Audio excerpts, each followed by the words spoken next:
CNBC आवाज लाता रहेगा आपके मुनाफे की बात। चलिए फिर थोड़ा सा बाजार का मूड माहौल थोड़ा ख़राब है, वरना इसको और थोड़ा हम जश्न के साथ सेलिब्रेट करते। लेकिन आज थोड़ा सा क्योंकि बाज़ार का मूड ख़राब है तो थोड़ा उसी पर रहते हैं। Veeru Shreya, good afternoon. और काफ़ी ख़राब दिन मार्केट के लिए, और आज की हाईलाइट नवंबर के लोज टूटे यहाँ पर। निफ्टी अब तक जो नवंबर के लोज बचा रहा था, हालांकि पिछले वीक ही ये क्लियर हो गया, तो हमने बात भी की थी कि अब नवंबर का लो नहीं बचने वाला, और अब ये मार्केट जा रहा है लोअर लेवल्स पर। बैंक निफ्टी तो ऑलरेडी नवंबर के लो से करीब इनफैक्ट 1,500 से ज़्यादा पॉइंट नीचे है आज की डेट में। अगर आप देखें ऑलमोस्ट नवंबर के लो से हम 2,000 पॉइंट और 1,500 पॉइंट नीचे नवंबर के लोज से। और एक बार एडवांस डिक्लाइन देखिए और मिड कैप और स्मॉल कैप देखिए किस तरीके से आज फिर मार्केट में, ब्रॉडर मार्केट में ज़बरदस्त pain. 2,000 point mid cap index नीचे, मतलब 0.4%। और एडवांस डिक्लाइन मैंने तो 1:10 लिखा था, लेकिन अब तो ये 1:11 हो गया। स्मॉल कैप भी करीब 4% नीचे, और 1:11 का एडवांस डिक्लाइन। एक बार ज़रा वो दिखा दीजिए स्क्रीन पर। और क्लियरली एक इस समय मार्केट में एक बहुत ज़बरदस्त पेन, और करीब आई थिंक 4 साल में शायद इस तरीके का फेज़ इन्वेस्टर्स ने पहली बार देखा हो। लेकिन काफ़ी ज़बरदस्त पेन आपको दिखाई देगी इस समय। ये आप देखिए आज का एडवांस डिक्लाइन अब तो ऑलमोस्ट 1:12 का होने वाला है। फ्राइडे को लग रहा था कि इससे ख़राब क्या होगा, या थर्सडे वेंसडे को, लेकिन मार्केट ने आज एक और ज़बरदस्त पटकनी दी, और काफ़ी अच्छे स्टॉक्स में काफ़ी ज़बरदस्त सेलिंग प्रेशर। श्रेया, वीरू, क्या बोले? बिल्कुल सर, जिस तरीके से बाजार में बिकवाली लगातार चौथा पांचवा दिन है जब इस तरीके से बिकवाली हावी होती नजर आई है, और जैसे कि आप बता रहे थे नवंबर के लो को भी तोड़ता हुआ बैंक निफ्टी में और ज़्यादा पेन देखने को मिल रहा है। 600 अंकों से ज़्यादा की गिरावट यहाँ पे। बिल्कुल सर, ख़राब माहौल, और हफ्ते की शुरुआत भी ख़राब हुई। लेकिन सवाल है कि आखिर हो क्या रहा है बाजार में, और ये कब तक ये पेन पॉइंट झेलना पड़ेगा ट्रेडर्स को, इन्वेस्टर्स को? बिल्कुल, बहुत बड़ा सवाल है कि ये आखिर हो क्या रहा है मार्केट में, श्रेया। एंड आई थिंक इसका जवाब एक ही है कि मार्केट में सेंटिमेंट काफ़ी ख़राब है। सेंटिमेंट जैसे फेजेस में देखे हैं जिसमें स्टॉक्स एक दिन में 8-8, 10-10% चल रहे थे, ऐसे दिन भी देखे हैं जब मार्केट इस तरीके से बढ़ता था। एक चीज़ तो हमेशा होती है, जब मार्केट में करेक्शन आती है तो ऐसी ही आती है। स्टॉक्स जब गिरते हैं ना, तब ऐसे ही गिरते हैं, वो 8-8, 10-10, 12-12%। और जिसे कहते हैं ना, पागलपंती जब हो जाती है, उस तरीके की मार्केट है ये। और एक चीज़ मैं आपको बताऊं, ऐसा नहीं है कि कोई बहुत ज़्यादा हैवी ड्यूटी सेलिंग हो रही है। छोटी से छोटी सेलिंग में मार्केट काफ़ी क्रूशल लेवल्स तोड़ रहा है। स्टॉक्स मैं इस समय ये कहूँगा कि मैं बाइंग की कमी है मोर देन एनीथिंग एल्स। जैसे कल के भी हमने स्टैट्स देखे थे, एफआईसी कोई बहुत ज़्यादा सेलिंग नहीं थी, तो काफ़ी हद तक मार्केट में इसे कहते हैं ना एक लैक ऑफ बाइंग। आप बाय करना ही नहीं चाहते, क्योंकि आपका सवाल ये होता है कि मैं आज क्यों खरीदूँ, कल मुझे फिर 10% और सस्ता मिल जाएगा, और मैं आज ही लेके मैं ही क्यों किसी को एग्जिट दूँ। तो ये आई थिंक जब तक ये स्टॉक मार्केट में होता है। देखिए, जब आप अमेज़ॉन पर जाएं या फ्लिपकार्ट पर जाएं, आपको सेल मिलती है, आप फटाफट पार्टिसिपेट करते हैं कहीं ये सेल ख़त्म ना हो जाए। स्टॉक मार्केट की सेल ऐसी होती है जिसमें आपको ये लगता है कि अभी तो ये सेल और बढ़ेगी, अभी तो ये 10% डिस्काउंट है, ये 10%, 20% होगा, 30% होगा, 40% होगा, मैं क्यों खरीदूँ अभी। तो आई थिंक ये एक रीज़न है कि आप इस तरीके की डिक्लाइन देख रहे हैं। जहाँ तक लेवल्स की बात है, श्रेया, अब क्या बोलें, 21,800 से 22,000 का रास्ता खुला है निफ्टी पर। अब इस मार्केट में एज अ ट्रेडर एक चीज़ आप जो कर सकते हैं, वो होप कर सकते हैं कि शायद कभी शॉर्ट कवरिंग आ जाएगी, वरना इस मार्केट में पैसा बन रहा है शॉर्ट करके, और शॉर्ट करके बड़ा पैसा बन रहा है। जिन्होंने बनाया है उन्होंने बड़ा पैसा बनाया है। बहुत ज़्यादा जल्दबाजी ना करें इसको खरीदने की, स्टेबलाइज होने दें, भले 400 पॉइंट 500 पॉइंट ऊपर लेना पड़े, लेकिन स्टेबिलिटी आने दें तभी। और पोजिशनल शॉर्ट अगर आप हैं तो अब अपना स्टॉप लॉस बढ़ा दीजिए। इनफैक्ट 23,500 की ज़रूरत नहीं है, अब तो आज का जो हाई है 23,350, इसमें थोड़ा और जोड़ दीजिए, 23,400 वो ले आइए, और उसके हिसाब से जब अपना ट्रेलिंग स्टॉप लॉस कर दीजिए। मैं कह रहा हूँ शॉर्ट कवरिंग जो भी होगी मार्केट में छोटी होगी, और ज़्यादा लंबे समय तक वो टिकने वाली नहीं है। ट्रेलिंग स्टॉप लॉस को अब एडजस्ट कर दीजिए, इसको भी चेंज कर दीजिए अब भले ही। बैंक निफ्टी की जहाँ तक बात है, 46,000 से 46,500 यहाँ तक अब बैंक निफ्टी पर कोई सपोर्ट नहीं है। अब कहने को आप कह दें बीच में कि एक बार 47,500, 47,000 चार्ट बता रहा है ये पिछले कुछ दिनों का। रोज़ आपको इस तरीके के मूव्स मार्केट दे रहा है जिसमें एक शॉर्ट कवरिंग मूव आ रहा है और उसमें सेलिंग हो रही है। आज भी एक मूव आया शॉर्ट कवरिंग का सुबह, लेकिन उसमें सेलिंग आ गई और वो जो इलेक्शन डे के क्लोज थे उसको अब हम शायद टेस्ट कर सकते हैं। वो आई थिंक शायद 46,000 समथिंग पर था, मुझे एग्जैक्ट लेवल याद नहीं है, लेकिन वो अब लेवल्स ओपन हुए। और ये एक चीज़ मैं कहूँ, ये मार्केट का लास्ट फेज़ है, सबसे ख़राब वाला फेज़ है ये मार्केट का। सबसे ज़्यादा प्राइस डैमेज लेकिन इसी में हो रहा है, जो कि हर बार भी होता है। Veeru, good afternoon. वीरू, क्या चल रहा है इस समय F&O में, इंडिविजुअल स्टॉक्स में? अनुज, एक बात तो कहूँ मैं आपको, गुड आफ्टरनून, कि इनडिस्क्रिमिनेट अंधाधुंध सेलिंग है। मैं सिर्फ आपको एक स्टॉक दिखाता हूँ अनुज, एस्ट्रल, जो आप और मैं बात भी करते हैं। ये स्टॉक 150 रुपये नीचे है अपने 200 वीक एक्सपोनेंशियल मूविंग एवरेज से। मतलब 150 रुपये अपने 200 वीक एक्सपोनेंशियल मूविंग एवरेज से, यानी इतना ओवरसोल्ड और इतनी सेलिंग इसने अपने करियर में इन टर्म्स ऑफ एवरेजेस कभी नहीं देखी थी। इवन जब ये स्टॉक 26 रुपये का था तब भी नहीं किया था ये। मतलब ओवरसोल्ड ट्रेजेक्ट्री किसी भी स्टॉक पे कोई डिफाइन करना बहुत मुश्किल है अनुज। एक्सट्रीम सेलिंग, मैं इनफैक्ट काफ़ी जनों से बात कर रहा था अनुज, इम्पैक्ट कॉस्ट काफ़ी हाई हो गई है डेरिवेटिव्स में भी इस वक्त, और वही एक कारण है कि प्राइस डैमेज काफ़ी ज़्यादा हो रहा है। आज सबसे ज़्यादा प्राइस डैमेज कहाँ हुआ, और ओआई को अगर मैं थोड़ा सा सॉर्ट करूँ इंट्राडे पे, कहाँ सबसे स्ट्रॉन्ग बिल्डअप है आज अनुज? रियल स्टेट और रियल स्टेट एंसेलरी, ये दो ऐसी बास्केट हैं जिसमें प्राइस डैमेज काफ़ी सिवियर हुए हैं with huge shorting. Real estate में और रियल स्टेट एंसेलरी में DLF, Oberoi Realty, Astral, Macrotech, इन 4-5 काउंटर्स में बहुत ही ज़्यादा सिवियर शॉर्टिंग हुई है। और आप प्राइस डैमेज देखिए कितने कितने परसेंटेज के हैं, 5% के। तो आज सबसे बड़ा डेंट झेलने वाला स्पेस ये है। उसके बाद बैंकिंग में आप, और अच्छा उसके बाद एक पॉकेट और रखता हूँ, मिड कैप आईटी में आज कोफोर्ज में सबसे ज़्यादा शॉर्टिंग हुई है। ये अपने की एवरेजेस को वायलेट कर रहा है। कोफोर्ज को स्क्रीन पर रखने का मतलब ये था बताना कि वो पॉकेट्स जहाँ पे अब तक ट्रेडर्स के और इन्वेस्टर्स के कन्विक्शन थे वो भी अब ब्रीच हो रहे हैं। कोफोर्ज में आज लॉन्ग अनवाइंडिंग थी, शॉर्टिंग भी हुई है, और ये अपने की एवरेजेस को वायलेट कर रहा है। उसके बाद आप ट्रेंड को देखिए, जोमेटो को देखिए, इन दोनों ही स्टॉक्स में सब्सटेंशियल शॉर्ट। ट्रेंड वो जो अब 7,000 के ऊपर चला गया था, अच्छी शॉर्ट कवरिंग थी, लेकिन अब वो फाइनली कोलैप्स होता हुआ ट्रेंड में, जोमेटो में, दोनों में शॉर्टिंग है। बैंकिंग में Canara bank, ICICI bank, bank of Baroda, state bank of India, सब में काफ़ी शॉर्टिंग। सिंजिन को देखिए आप, हुडको को देखिए, इंडिगो, आज इनमें काफ़ी प्राइस डैमेज है। तो अनुज, बहुत सारी पॉकेट्स जहाँ पर अब तक लोग काफ़ी सिक्योर फील कर रहे थे, लाइक कोफोर्ज फॉर इंस्टेंस, वहाँ भी कोलैप्स होता हुआ। अनुज, मैं इसी से अपना प्रश्न जो है वो आइडेंटिफाई भी कर पा रहा हूँ।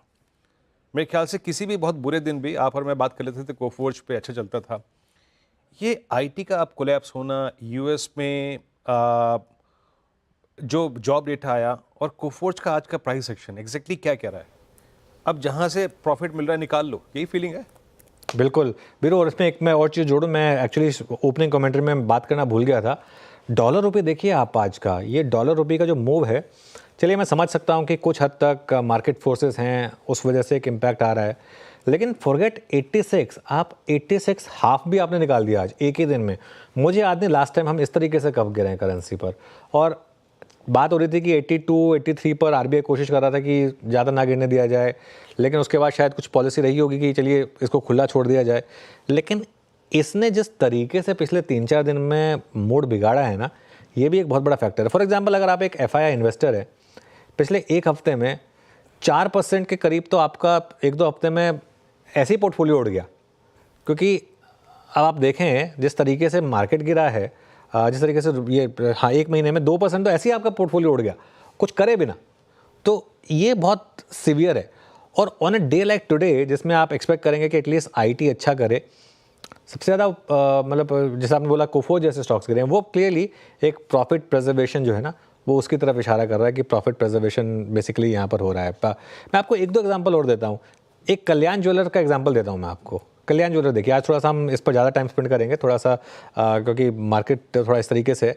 कल्याण ज्वेलर का स्टॉक देखिए आप, और ये एक सिर्फ आज की बात नहीं कर रहा हूँ मैं, इसको आप थोड़ा सा लंबा नज़रिया लेकर देखिए। आज 8% नीचे कल्याण ज्वेलर्स, और ये इसने गिरना शुरू किया था नंबर अच्छे डिलीवर करने के बाद, और एक महीने में ऑलमोस्ट 25% गिव अप कर चुका, 1/4 स्वाहा। और कोई इसको लेकर कभी कोई दिक्कत नहीं आई, नंबर्स को लेकर या क्वालिटी को लेकर या पेडिग्री को लेकर। लेकिन देखिए आप जब गिरना होता स्टॉक्स को तो वैसे ही गिरते हैं। वीरो कुछ कह रहे थे आप? अनुज मैं एक सवाल और पूछूं। हाँ, ये 20 तारीख, लेट्स फॉरगेट, अभी तो खैर हम बजट अभी तो बहुत दूर है, अभी तो बहुत क्या क्या झेलना है हमें। क्या थोड़ी सी ट्रंप की ताजपोशी और वो एग्जैक्टली इमीडिएटली क्या करेंगे आके अगले 2-3 दिन में, मतलब 20 से लेकर 25 के बीच में थोड़ी घबराहट ये भी क्या, स्पेशली दिस फॉरेक्स? बिल्कुल। और उसमें मैं एक बात बताऊं, उसमें ना मुझे लग रहा है, आज सुबह मैं अंजय कुमार जी से बात कर रहा था, उनका ये मानना है कि ट्रंप की ताजपोशी के साथ शायद इमर्जिंग मार्केट में बॉटम बनेगा और यूएस मार्केट शायद ऑलरेडी टॉप बना चुकी होंगी, क्योंकि हर कोई ये एक्सपेक्ट कर रहा है कि अब सिर्फ यूएस ही अच्छा करेगा, बाकी कोई अच्छा करेगा नहीं। सिर्फ यूएस की इकॉनमी स्ट्रांग रहेगी, बाकी कुछ अच्छा करेगा नहीं। आई थिंक ये मार्केट शायद उसी तरीके के कुछ एक फाइनल क्लाइमैक्स की अब ये तैयारी कर रहा है।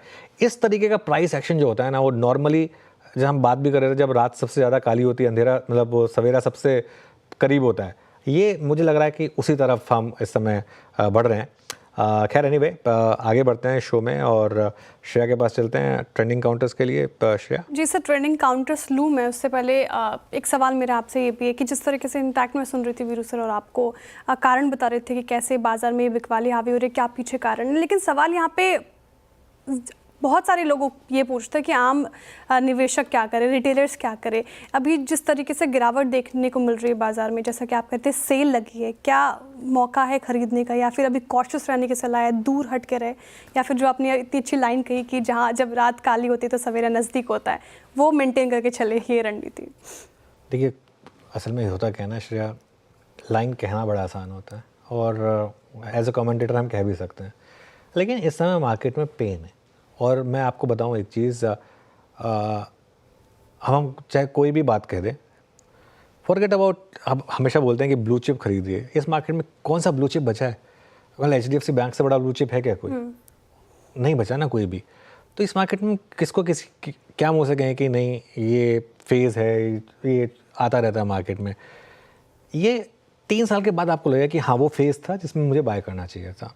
इसके लिए हमें एक चीज़ हमेशा जो बोलते हैं लोगों को, आप टाइम कभी नहीं कर पाएंगे मार्केट को, और हमेशा एक डिप और सिप का मतलब ये होता है सिस्टमेटिक इन्वेस्टमेंट प्लान का, क्योंकि अगर आपकी सिप सिस्टमेटिक होंगी और फॉर एग्जांपल अगर आपकी आज SIP ट्रिगर हुई होगी तो आपको एक अच्छा लेवल मिल जाएगा SIP का, अगले महीने हो सकता है इससे भी अच्छा लेवल मिल जाए या हो सकता है इससे थोड़ा ऊपर का लेवल मिले, लेकिन SIP का फॉर्मूला यही होता है। इसलिए मैं लोगों को बोलता हूँ कि ऐसी मार्केट में घबराएं ना और अपनी SIPs ना तोड़ें, वो कंटिन्यू करें, जैसे मैं तो करने वाला हूँ फॉर एग्जांपल, और कर भी रहा हूँ। और जो बात मैंने आई थिंक पिछले हफ्ते बोली थी, जो वो काफ़ी वायरल भी हुई थी, कि अगर बाई चांस, होप कर रहा हूँ कि ना आए, अगर बाई चांस निफ्टी चला गया 22,000 तक, तो वो मौका होगा 10 महीने की SIP सीधा एक साथ करने को। चलिए अब ट्रेंडिंग काउंटर्स पर आते हैं। ठीक, बिल्कुल। तो जैसे बिकवाली हावी देखने को मिल रही है बाजार में, शुरुआत मुझे लगता है मंदी के ट्रेंडिंग स्टॉक्स के साथ ही होगी। कौन कौन से स्टॉक्स में ज़्यादा बिकवाली देखने को मिल रही है वो अभी आपके स्क्रीन पर इस वक्त देखने को मिलेगा। देखिए ट्रेंड इस पर सबसे ज़्यादा डेंट पड़ता नजर आया है, 6.25% की गिरावट के साथ कामकाज कर रहा है। अडानी एंटरप्राइजेस लिस्ट में शामिल 5.5% से ज़्यादा गिरकर कामकाज, अपोलो हॉस्पिटल से भी नहीं हो पाया 3.5% से ज़्यादा की गिरावट, और BPCL भी झेल रहा है मार, और यहाँ पे 4% से ज़्यादा की गिरावट देखने को मिल रही है। PB फिनटेक 7% से ज़्यादा टूट गया ये काउंटर आप देखिए, और लोधा जैसा स्टॉक 8.25% से ज़्यादा टूटकर कामकाज कर रहा है। कल्याण ज्वेलर्स तो जिस तरीके से बात भी हो रही थी इससे तो हो ही नहीं पा रहा, और 8% का डेंट इस पे पड़ता हुआ दिखा रहा है। इन्फोएज भी बिकवाली का शिकार, 7% से ज़्यादा टूटकर कामकाज करता हुआ। लेकिन कुछ ऐसे काउंटर्स जो गिरते बाजार में भी जिसमें खरीदारी होती हुई दिखी है, आदित्य बिरला कैपिटल उसमें से 1.5% तक ये चढ़ गया। BSE लिमिटेड देखिए आप, इसमें भी 1.25% की खरीदारी आज देखने को मिली। एक्सिस बैंक 1% और TCS भी लगभग 1% करीब चढ़कर कामकाज करता हुआ हमें नजर आया है। अब शो में आगे बढ़ते हैं और कमाई का अड्डा में हमारे साथ दमदार पैनल जुड़ा हुआ है। फंडामेंटल राय देने के लिए हमारे साथ जुड़े हुए हैं SMFS के शरद अवस्थी जी। टेक्निकल कॉल्स लेंगे हम गाबा जी से, मानस जायसवाल जी से, राजेश सातपुते, राजेश पालविया, अमित सेठ और शिल्पा राव जी से। 2:20 पर रुपए में गिरावट को लेकर चर्चा के लिए हमारे साथ जुड़े हुए India forex and asset management के फाउंडर एंड CEO अभिषेक गोयनका जी। 2:25 पर मैं बताऊंगी आपको कि रुपए में गिरावट से किन सेक्टर्स को होगा फायदा और किसको नुकसान। 2:30 पर मिताली आप बताएंगे IT सेक्टर, है एक, लेकिन दिक्कत अनेक क्यों है। 2:35 पर कंचन बताएंगे गिरावट वाले बाजार में किन शेयरों पर रखे फोकस। 2:45 पर मंगलम बताएंगे डीमार्ट में लीडरशिप बदलने से क्या होंगे बदलाव। 2:50 पर सीएनबीसी आवाज़ के 20 साल के जश्न के मौके पर कंप्लीट सर्कल के मैनेजिंग पार्टनर एनसीआईओ गुरमीत चड्डा से खास चर्चा होगी। साथ ही 3 बजे यतिन बताएंगे डीलिंग रूम चेक। साथ ही 3:10 पर आपको बताएंगे कल के लिए बाजार में क्या रखे स्ट्रैटेजी, और 3:15 पर लेंगे बीटीएसटी या एसटीबीटी कॉल्स। चलिए फिर पैनल तैयार है हमारा और उनके पास चलते हैं और ट्रेड्स की शुरुआत करते हैं। सभी को good afternoon. Gaba sir, sorry सुबह तो आपसे बात नहीं हो पाई थी। Good afternoon and thank you for being there in पूरे के पूरे 20 साल में। सुबह मैं एक्चुअली आपसे बात नहीं कर पाया था क्योंकि मैं एनएससी चला गया था, लेकिन मैं सोचा अब मौका मिला आपसे बात करूं और बस आपका और हमारा साथ ऐसे ही बना रहे, यही उम्मीद करूंगा। Thank you so much. और बताइए आपकी आज की trade. Thank you very much. मुझे कहना चाहिए क्योंकि इसका रीजन ये है कि मैं एक प्रोडक्ट सीएनबीसी टीवी 18 नेटवर्क का हूँ। बिल्कुल, I was a nobody, I am a somebody today is because of the network 18। ये बात को मैं कभी भूल नहीं सकता। I am saying it from my heart, not from my lips. I mean every word of it. So thank you very much for making it one. Number 2, मैं कहूंगा कि हम आते हैं सिर्फ 2 या 3 मिनट के लिए शो करने के लिए। कभी हम आते हैं या आप लोग आते हैं या कोई रिपोर्टर आ जाता है, जो एंकर्स आते हैं। मुझे पता है अंदर से जो मैंने देखा है, the effort that goes into making this product, जो आप 2-4 मिनट बोलते हैं, दैट इज इमेंस, ट्रिमेंडस। वो मैंने देखा है। लोगों को पता नहीं है, लेकिन उनको तो लगता है कि हम 2-5 मिनट लगा के बोल के चले जाते हैं, लेकिन जो एफर्ट जाता है वो डिलीवर करने में, दैट इज इमेंस। उसके लिए थैंक यू वेरी मच। इसीलिए शायद सीएनबीसी आवाज है। Thank you. स्टॉक जो मुझे पसंद है इस वक्त को शॉर्ट के लिए, वो है वेदांत। ब्रेकडाउन मिला है 200 डे मूविंग एवरेज का और ट्रेड कर रहा है करीब 416। स्टॉप लगाना चाहिए 420-22, ज्यादा नहीं, 5-6 minute. On the down side 400 भी पॉसिबल है वेदांत शॉर्ट। ओके, 416 पे वेदांता जो है वो शॉर्ट कॉल है आपकी और शॉर्ट ट्रेड। शिल्पा जी गुड आफ्टरनून, आपका ट्रेड। जी मेरा भी सेल की तरफ रहेगा। ट्यूब इन्वेस्टमेंट पे देखेंगे। ट्यूब इन्वेस्टमेंट अभी अगेन एक क्रूशियल ब्रेकडाउन पे है। 3300 के नीचे स्टॉक ट्रेड करना स्टार्ट कर चुका है। यहाँ पे इसके नेक्स्ट टारगेट 3150 से लेके 3000 तक भी आ सकते हैं। और जिस तरह से मार्केट में आज बेसिक हमने एक बहुत क्रूशियल लेवल्स तोड़ा है, मुझे लगता है ये गिरावट मार्केट में और स्टॉक्स में भी ज्यादा कंटिन्यू करेगा। तो ट्यूब इन्वेस्टमेंट में आप सेल कीजिए फॉर टारगेट्स ऑफ 3150 से लेके 3000। स्टॉप लॉस आप यहाँ पे 3330 का रखिए। किसी को ऑप्शंस के थ्रू ट्रेड करना है तो 3300 का पुट जो रफली 134 रुपीज में ट्रेड कर रहा है, आप इसमें भी पार्टिसिपेट कर सकते हैं। स्टॉप लॉस 80 का रखिए and look for targets of 200 से लेके 250 तक। ठीक है, ट्यूब इन्वेस्टमेंट सेल साइड की ट्रेड शिल्पा जी की तरफ से आते हुए। मानस जी गुड आफ्टरनून, आप क्या पिक कर रहे हैं? जी तो बिकवाली करने का ट्रेड लेना है। चंबल फर्टिलाइजर में बिकवाली करनी है क्योंकि अगर आप देखिए तो लोअर टॉप लोअर बॉटम बनने के बाद फाइनली 200 डे मूविंग एवरेज के नीचे चंबल फर्टिलाइजर फिसल गया है। तो चंबल फर्टिलाइजर के फ्यूचर में जो कि 460 रुपए चल रहा है, उसके फ्यूचर में बिकवाली करेंगे। 471 का स्टॉप लॉस लगाएंगे और 440 तक के टारगेट्स पॉसिबल है चंबल फर्टिलाइजर्स के फ्यूचर में। अगर चाहें तो ऑप्शन में ट्रेड ले लें। 460 वाला पुट ऑप्शन जो 15 रुपए पे ट्रेड हो रहा है, उसमें 9 रुपए के स्टॉप लॉस से 25 रुपए के टारगेट के लिए भी खरीदारी की जा सकती है।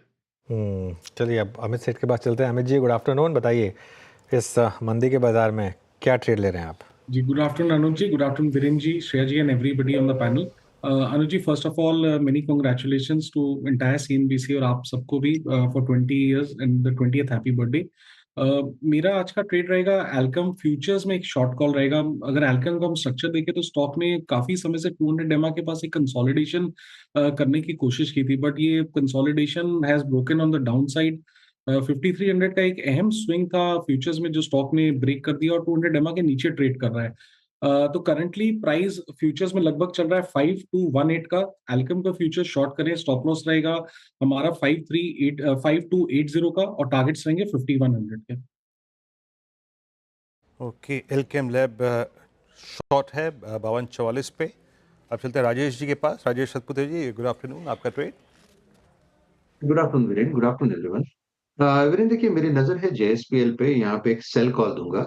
जेएसपीएल में देखिए दो चीजें हुई, यहाँ पे 200 टीएमए जो है इसको तोड़ा है विद राइज इन वॉल्यूम, तो मुझे लगता है जिस तरह से पैटर्न पैन आउट है, इसका टारगेट होगा 860 का।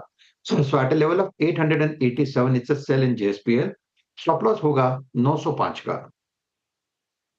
ठीक है, जो एसपीएल पे ये रही फिलहाल सेल साइड की ट्रेड इस वक्त आते हुए। शरद जी, गुड आफ्टरनून। जिस तरीके से बाजार की हालत अभी देखने को मिल रही है, आपको क्या लग रहा है बाजार में कहाँ बेट लगाया जा सकता है? देखिए, जैसी हालत है अभी तो बेट लगाने के लिए बहुत सारी जगह खुल गई है। अब शायद आइडिया खोजना इतना मुश्किल नहीं है, खास करके फंडामेंटल साइड वालों के लिए। तो मुझे लगता है हीरो मोटोकॉर्प पे काफी बढ़िया बेट है इन वैल्यूएशंस पे। कंपनी जानी मानी और टू व्हीलर कंपनी है देश की। वीडा की लॉन्च अभी तक ठीक ठाक है। जो हार्ली डेविडसन के संग टाई अप है प्रीमियम साइड पे, वो भी ठीक ठाक काम कर रहा है। और हमें लगता है प्रीमियमाइजेशन एक कंटिन्यूअस फोकस रहना चाहिए और उसका फायदा ऑब्वियसली मार्जिन्स में दिखना चाहिए। पिछली तिमाही के नंबर्स में भी दिखा है। कैश फ्लोस काफी स्ट्रांग है। शायद फर्स्ट हाफ में भी 2800-3000 करोड़ के आसपास का कैश फ्लो है, फ्री कैश फ्लो जनरेशन। तो हमें लगता है ये एक कंपनी है, जैसे जैसे इलेक्ट्रिफिकेशन वाली जो ड्राइव है वो और पिकअप करती है, जो टू व्हीलर में ऑलरेडी काफी स्ट्रांग है। हमें लगता है हीरो भी अपनी प्रेजेंस को और एनहांस करेगा और ग्रोथ काफी इसकी वजह से रोबस्ट रहनी चाहिए। टू व्हीलर्स में जो डीलर लेवल इन्वेंट्री है वो भी काफी हद तक रैशनलाइज हो गई है और टायर 2 टायर 3 सिटीज पे एक फोकस है। तो मुझे लगता है वहां से भी लगातार इंप्रूवमेंट आपको आने वाले समय में दिखेगा। साउथ ईस्ट एशिया के कुछ मार्केट्स में एक्सपोर्ट्स भी वो अपनी बढ़ा रहे हैं। कुछ नए प्रोडक्ट लॉन्चेस की भी बात है अगले 6 से 9 महीने में, उसका भी फायदा आपको नंबर्स में दिखना चाहिए। तो कुल मिला के हमें लगता है ये एक ऐसी कंपनी है जो इन वैल्यूएशंस पे लगभग अगर अगले साल हम उम्मीद कर रहे हैं FY26 में 275-260 के आसपास की अर्निंग्स कंपनी रिपोर्ट करेगी और 20 का मल्टीपल शुरुआती मिलना बहुत मुश्किल नहीं होना चाहिए। तो 5200 से 5400 तक के लक्ष्य के हिसाब से हमें लगता है हीरो मोटोकॉर्प पे काफी बढ़िया बैठे इन वैल्यूएशंस पे। बिल्कुल।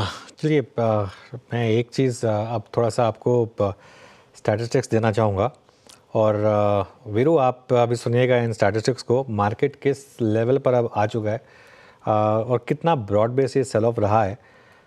निफ्टी में सिर्फ कुल मिलाकर 9 ऐसे स्टॉक हैं जो अब 10% से कम गिरे हैं, सिर्फ 9। उनमें से सिर्फ एक HCL टेक है जो अभी भी 52 वीक हाई के करीब है। उसके अलावा इन्फोसिस 2% और बाकी जो स्ट्रेंथ वाले भी हैं उनमें डॉक्टर रेड्डीज़ वगैरह करीब करीब 6% गिर चुके हैं।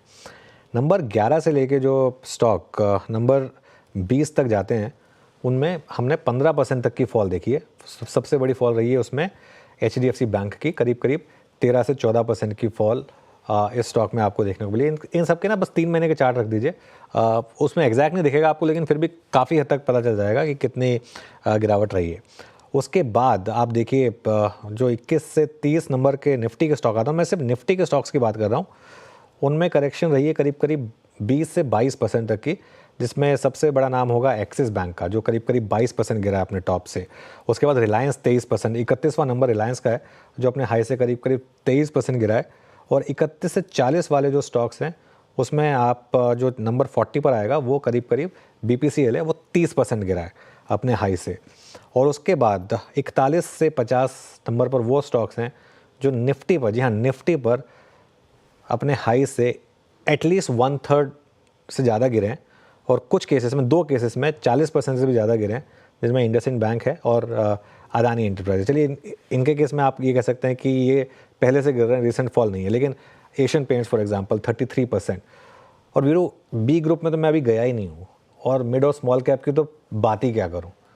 और कुछ जो एक पुराने मतलब एक कुछ हीरोज़ थे ना, एक एग्जांपल देता हूँ आपको। एक बार एक स्टॉक दिखा दीजिए वारी एनर्जीज़ का, क्योंकि क्या होता है ना ये ऐसे स्टॉक्स होते हैं स्पेशली जब IPO के टाइम पे जब बहुत ज़्यादा वो आता है ना, एक फ्रेंजी आती है, उस समय आपको लगता है कि बस ले लो इन स्टॉक्स को और कुछ अब ये देखिए ये इसका चार्ट है, इसका करीब आई थिंक 1 महीने के लिए, क्योंकि 3 महीने के इसमें ना ये IPO के प्राइस के बाद की लिस्टिंग को भी शायद इंक्लूड कर रहा हो। लेकिन 3700 वाला 2400 आ गया है ना। ये देखिए ये मैं बताने की कोशिश कर रहा था। और आप क्या सुनेंगे इन स्टॉक्स के बारे में जो ये लिस्ट हुए थे, अब भी ले लो, अब भी ले लो, यहाँ भी ले लो। आप बताइए अब क्या कर लें इनको, अब लेना या नहीं लेना है, क्या करना है, पूछिए ज़रा। ये मतलब मार्केट में जैसा मैं कह रहा हूँ ना, अभी ये तो 1 लाख करोड़ प्लस के मार्केट कैप वाले स्टॉक्स की बात कर रहा हूँ मैं। अभी तो मैं छोटे स्टॉक्स पर अगर आ जाऊँ और उसमें उन स्टॉक्स पर आ जाऊँ जहाँ पर परमानेंटली सिर्फ बुलिश कमेंट्री ही सुनी होगी आपने, वहाँ पे देखिए किस लेवल का इस समय बुरा हाल हुआ है। 40-40, 50-50% स्टॉक्स डाउन है वहाँ से। वाकई वो जो आपने निफ्टी 50 की समरी सुनाई ना अनुज, भयभीत कर देने वाली है ना, स्पेशली 41 से 50 वाले, है ना। एंड लुक एट रिलायंस अनुज, रिलायंस को देखिए आप, HDFC बैंक को देखिए। अच्छा अनुज, ये अपने आप में क्या है, थोड़ा सा इसको लेके बात करते हैं। आज क्या स्टॉक फ्यूचर लें, क्या बात करें इस पर, इससे अच्छा ऐसी भी बात करते हैं। मेरे ख्याल से आप और मैं दोनों SIP करते हैं, म्यूचुअल फंड से फोकस करते हैं। अब थोड़ा सा ज़्यादा लार्ज कैप पे फोकस करना चाहिए अगर आप you are approaching through mutual funds और SIP अगर करना है, या फिर एटलीस्ट यहाँ पे एक वीकली बेसिस पे एक SIP कर लें क्या? लार्ज बेसिस, लार्ज कैप्स, और कुछ हद तक अगर आप चाहें तो निफ्टी जूनियर, मेरे ख्याल से अभी के लिए अपने आप को ना वहीं रिस्ट्रिक्ट रखें, लार्ज कैप और निफ्टी जूनियर। और मेरे ख्याल से वहीं पर आपको इतने अच्छे मौके मिल रहे हैं, वहीं पर स्टॉक 30-30, 40-40% गिर चुके हैं। अच्छा वीरू, एक और चीज़ मैं आपको बताऊं, कई स्टॉक्स ऐसे हैं जो गिरे हैं एक जेन्युइन रीज़न की वजह से गिरे हैं, उसमें आपको कोई बहुत ज़्यादा जल्दबाजी करने की ज़रूरत नहीं है। फॉर एग्जांपल टाटा मोटर्स हो गया, या एशियन पेंट्स हो गया, या बजाज ऑटो हो गया। इनमें या तो स्टॉक्स इसलिए गिरे हैं कि फंडामेंटली चीज़ें बदली हैं इनकी, या स्टॉक्स इसलिए गिरे हैं क्योंकि वो जो रैली थी वो इतनी बेतहाशा हो गई थी और इतनी बड़ी, मतलब नॉनसेंसिकल रैली हो गई थी। जैसे उसका सबसे बड़ा एग्जांपल है बजाज ऑटो। अब बजाज ऑटो में जो पहले रैली हुई थी, क्या बजाज ऑटो के फंडामेंटल्स इतने अच्छे थे कि वो स्टॉक को उस लेवल तक ले जाने में सक्षम हुए? अब जैसे ये 6 महीने का चार्ट है, इसका अगर आप 2 साल का चार्ट देखें ना, आपको ये शायद गिरावट इतनी अखरेगी नहीं 2 साल के चार्ट में। ये देखिए, ये इंडेक्स का स्टॉक है, ये 3500 का स्टॉक 1.25 साल में 12,000 हो गया था। अब मुझे बता दीजिए ऐसा क्या किया था बजाज ऑटो ने जो इसका स्टॉक 3500 से 12,000 होना। क्या होता है ना, जब वो तेज़ी वाले बाजार में सबको अच्छा लगता है। अब ठीक है, अब उसका एग्जैक्ट रिवर्सल प्ले आउट हो रहा है। एशियन पेंट्स है फॉर एग्जांपल, एशियन पेंट्स के केस में स्टॉक गिरने का रीज़न था क्योंकि भाई अर्निंग्स बहुत ख़राब आई थी, और इसका भी अगर आप 2 साल का चार्ट देखें तो ये स्टॉक अब लगातार एक तरीके से 52 वीक लोज हिट कर रहा है। लेकिन इसमें गिरावट एक जेन्युइन रीज़न की वजह से आई है, पहले स्टॉक चला नहीं था, उसके बावजूद आई है। तो अब आपको ना एक चीज़ इसमें ध्यान रखनी है कि कौन से स्टॉक्स आपको बाय करने हैं, कौन से स्टॉक्स आपको अवॉइड करने हैं। जो दोनों एग्जांपल मैंने लिए, मेरे को लग रहा है कि दोनों अभी अवॉइड करने चाहिए आपको। लेकिन हाँ, कुछ स्टॉक्स होंगे, जैसे फॉर एग्जांपल अब IT सेक्टर है या फार्मा सेक्टर है, यहाँ मुझे लग रहा है आपको मौके मिल रहे हैं। यहाँ पर अभी ये स्टॉक्स ये भी गिर रहे हैं क्योंकि मार्केट गिर रही है, यहाँ पर अभी भी रीजनेबल वैल्यूएशन है, प्लस कंपनियों के नंबर्स अच्छे आ रहे हैं। इन पर फोकस करिए, सबसे पहले बाउंस बैक इन्हीं स्टॉक्स में आएगा। वाकई IT और फार्मा, शायद अभी जो हम बात कर रहे थे नजर में IT। अच्छा, इस बीच एक काम करते हैं, अभी डायरेक्टर साहब प्लीज़ फॉरेक्स एक्सपर्ट हमारे साथ जुड़ चुके हो तो बताइएगा जरूर प्लीज़, उनसे ही बात कर लें। अच्छा, इनफैक्ट अभिषेक गोयनका साहब हमारे साथ जुड़े हैं। अभिषेक जी नमस्कार, कार्यक्रम में स्वागत है। मैं आपसे लगभग 10 रोज़ पहले बात कर रहा था सर, 12 बजे के आसपास मेरे ख्याल से आप ही से बात हुई थी, और उस वक्त ट्रेजेक्ट्री थी लगभग 84-80 के आसपास की, 80 के आसपास की। नाउ इट्स 86, और 86 के जोन को भी हमने इतने बड़े वाइल्ड फ्रिक्शन से आज पार कर दिया है। अब आपका सेंस क्या कह रहा है सर, अब हम जा किस तरफ रहे हैं, जिस प्रकार की पोजीशनिंग है रुपये की? Good afternoon. तो गुड आफ्टरनून सर। इस समय इक्विटी मार्केट्स की सलाफ आप देख ही रहे हो, काफी हद तक सलाफ है। ग्लोबल डॉलर की स्ट्रेंथ के कारण चारों तरफ एक रिस्क एवर्जन का माहौल है। रिस्क एवर्जन का मतलब कि भाई चारों तरफ लोग एसेट बेच रहे हैं और US dollar and US treasuries में पैसा जा रहा है। 10 ईयर US ट्रेजरीज काफी बढ़ गई हैं, 4.8% के आसपास। तो एक कॉमन सेंस लोगों का ये बनता है कि जब US के बॉन्ड मार्केट्स में इतना बड़ा इंटरेस्ट मिल रहा है तो फिर हम इक्विटी में पैसा क्यों डालें, एंड स्पेशली उन इक्विटीज में जो थोड़ी महंगी है। तो इस कारण से हमारी मार्केट्स रिएक्ट कर रही हैं, दुनिया भर की मार्केट्स रिएक्ट कर रही हैं, दुनिया भर की करेंसीज रिएक्ट कर रही हैं। अब समझने वाली बात यह है कि डॉलर इंडेक्स जो एक बेंचमार्क कहलाता है ग्लोबल करेंसीज के लिए, डॉलर इंडेक्स करीब करीब 9 से 10% स्ट्रॉन्ग हो चुका है लास्ट 2-3-4 महीनों में। तो अब हिस्टोरिकली आप 8-10% से ऊपर मूवमेंट एक साल में नहीं देखते हो। तो ये देख के अगर इंडिया के कॉन्टेक्स्ट में बात करें तो इंडिया में अगर डॉलर इंडेक्स में जितनी बड़ी तेजी आती है, इंडिया में उसका 1/3 तेजी आता है। डॉलर में। तो उस हिसाब से इंडिया में 3-3.5-4% की मूवमेंट आ गई है और हो सकता है अगर ये मंदी बरकरार रहे तो थोड़ी वीकनेस और इंडियन रुपी में 40-50 पैसे की संभव है। हमें ये नहीं भूलना चाहिए कि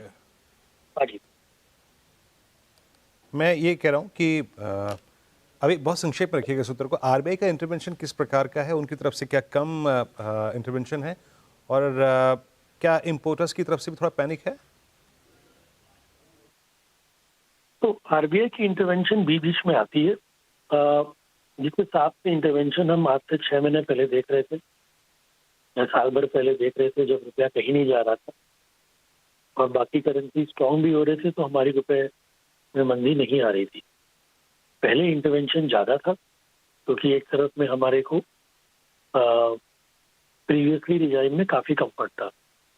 इस रिजाइम में जो हम देख रहे हैं इस समय कि अगर रुपए में ज़्यादा ओवर वैल्यूएशन हो गया था, चाइनीज करेंसी और बाकी करेंसी अगर मंदी की तरफ जा रहे हैं, तो हम भी अपने रुपए को एडजस्ट करने के लिए अलाउ कर रहे हैं। तो मैं ये नहीं कहूँगा कि आरबीआई की कोई बड़ी पॉलिसी में बदलाव आया है। आरबीआई की पॉलिसी अभी भी वही है कि रुपए को slow and study inflation differential के अराउंड डेप्रिशिएट करने दो हर साल। कैलिब्रेटेड डेप्रिसिएशन ही उनका फोकस है। बड़ी वोलेटिलिटी को नहीं चाहते हैं। और अगर मैं कहूँ तो बड़ी वोलेटिलिटी रुपए में अभी है भी नहीं। 3-4% की मूवमेंट अगर आ भी गई, तो अगर हम पुरानी बात करें तो पहले इतनी बड़ी मूवमेंट होती थी एक साल में कभी कभी। जी अभिषेक जी, जी वोलेटिलिटी की बात कर रहे हैं अभिषेक जी, आप रुपीस को लेकर, मैं श्रेया बात कर रही हूँ, गुड आफ्टरनून। लेकिन जिस तरीके से रुपया नीचे गिरा है डॉलर के मुकाबले, तो क्या इस साल हमें 90 का स्तर भी देखने को मिल सकता है? कमजोर हुआ है इनफैक्ट जिस तरीके से रुपये डॉलर के मुकाबले। Shreya good afternoon. 90 जाने के लिए 2-3 फैक्टर चेंज होने पड़ेंगे। इंडिया के लिए सबसे इम्पोर्टेंट होता है, जब रुपए की कॉन्टेक्स्ट में हम बात कर रहे हैं, तो हमारा करंट अकाउंट डेफिसिट। तो अगर ऑयल $100 के ऊपर जाके थकता है और 1-2 महीने निकालता है वहां पर, तो डेफिनेटली एक पैनिक क्रिएट होता है हमारे करंट अकाउंट डेफिसिट के एंगल से। दूसरा, अगर हम स्टॉक मार्केट में निफ्टी के कदार में यहाँ से कम 15-20% का करेक्शन और देखें, तो डेफिनेटली उस अमाउंट का एफआईआई आउटफ्लो भी होगा और डोमेस्टिक एसआईपी में भी स्लो डाउन होगा।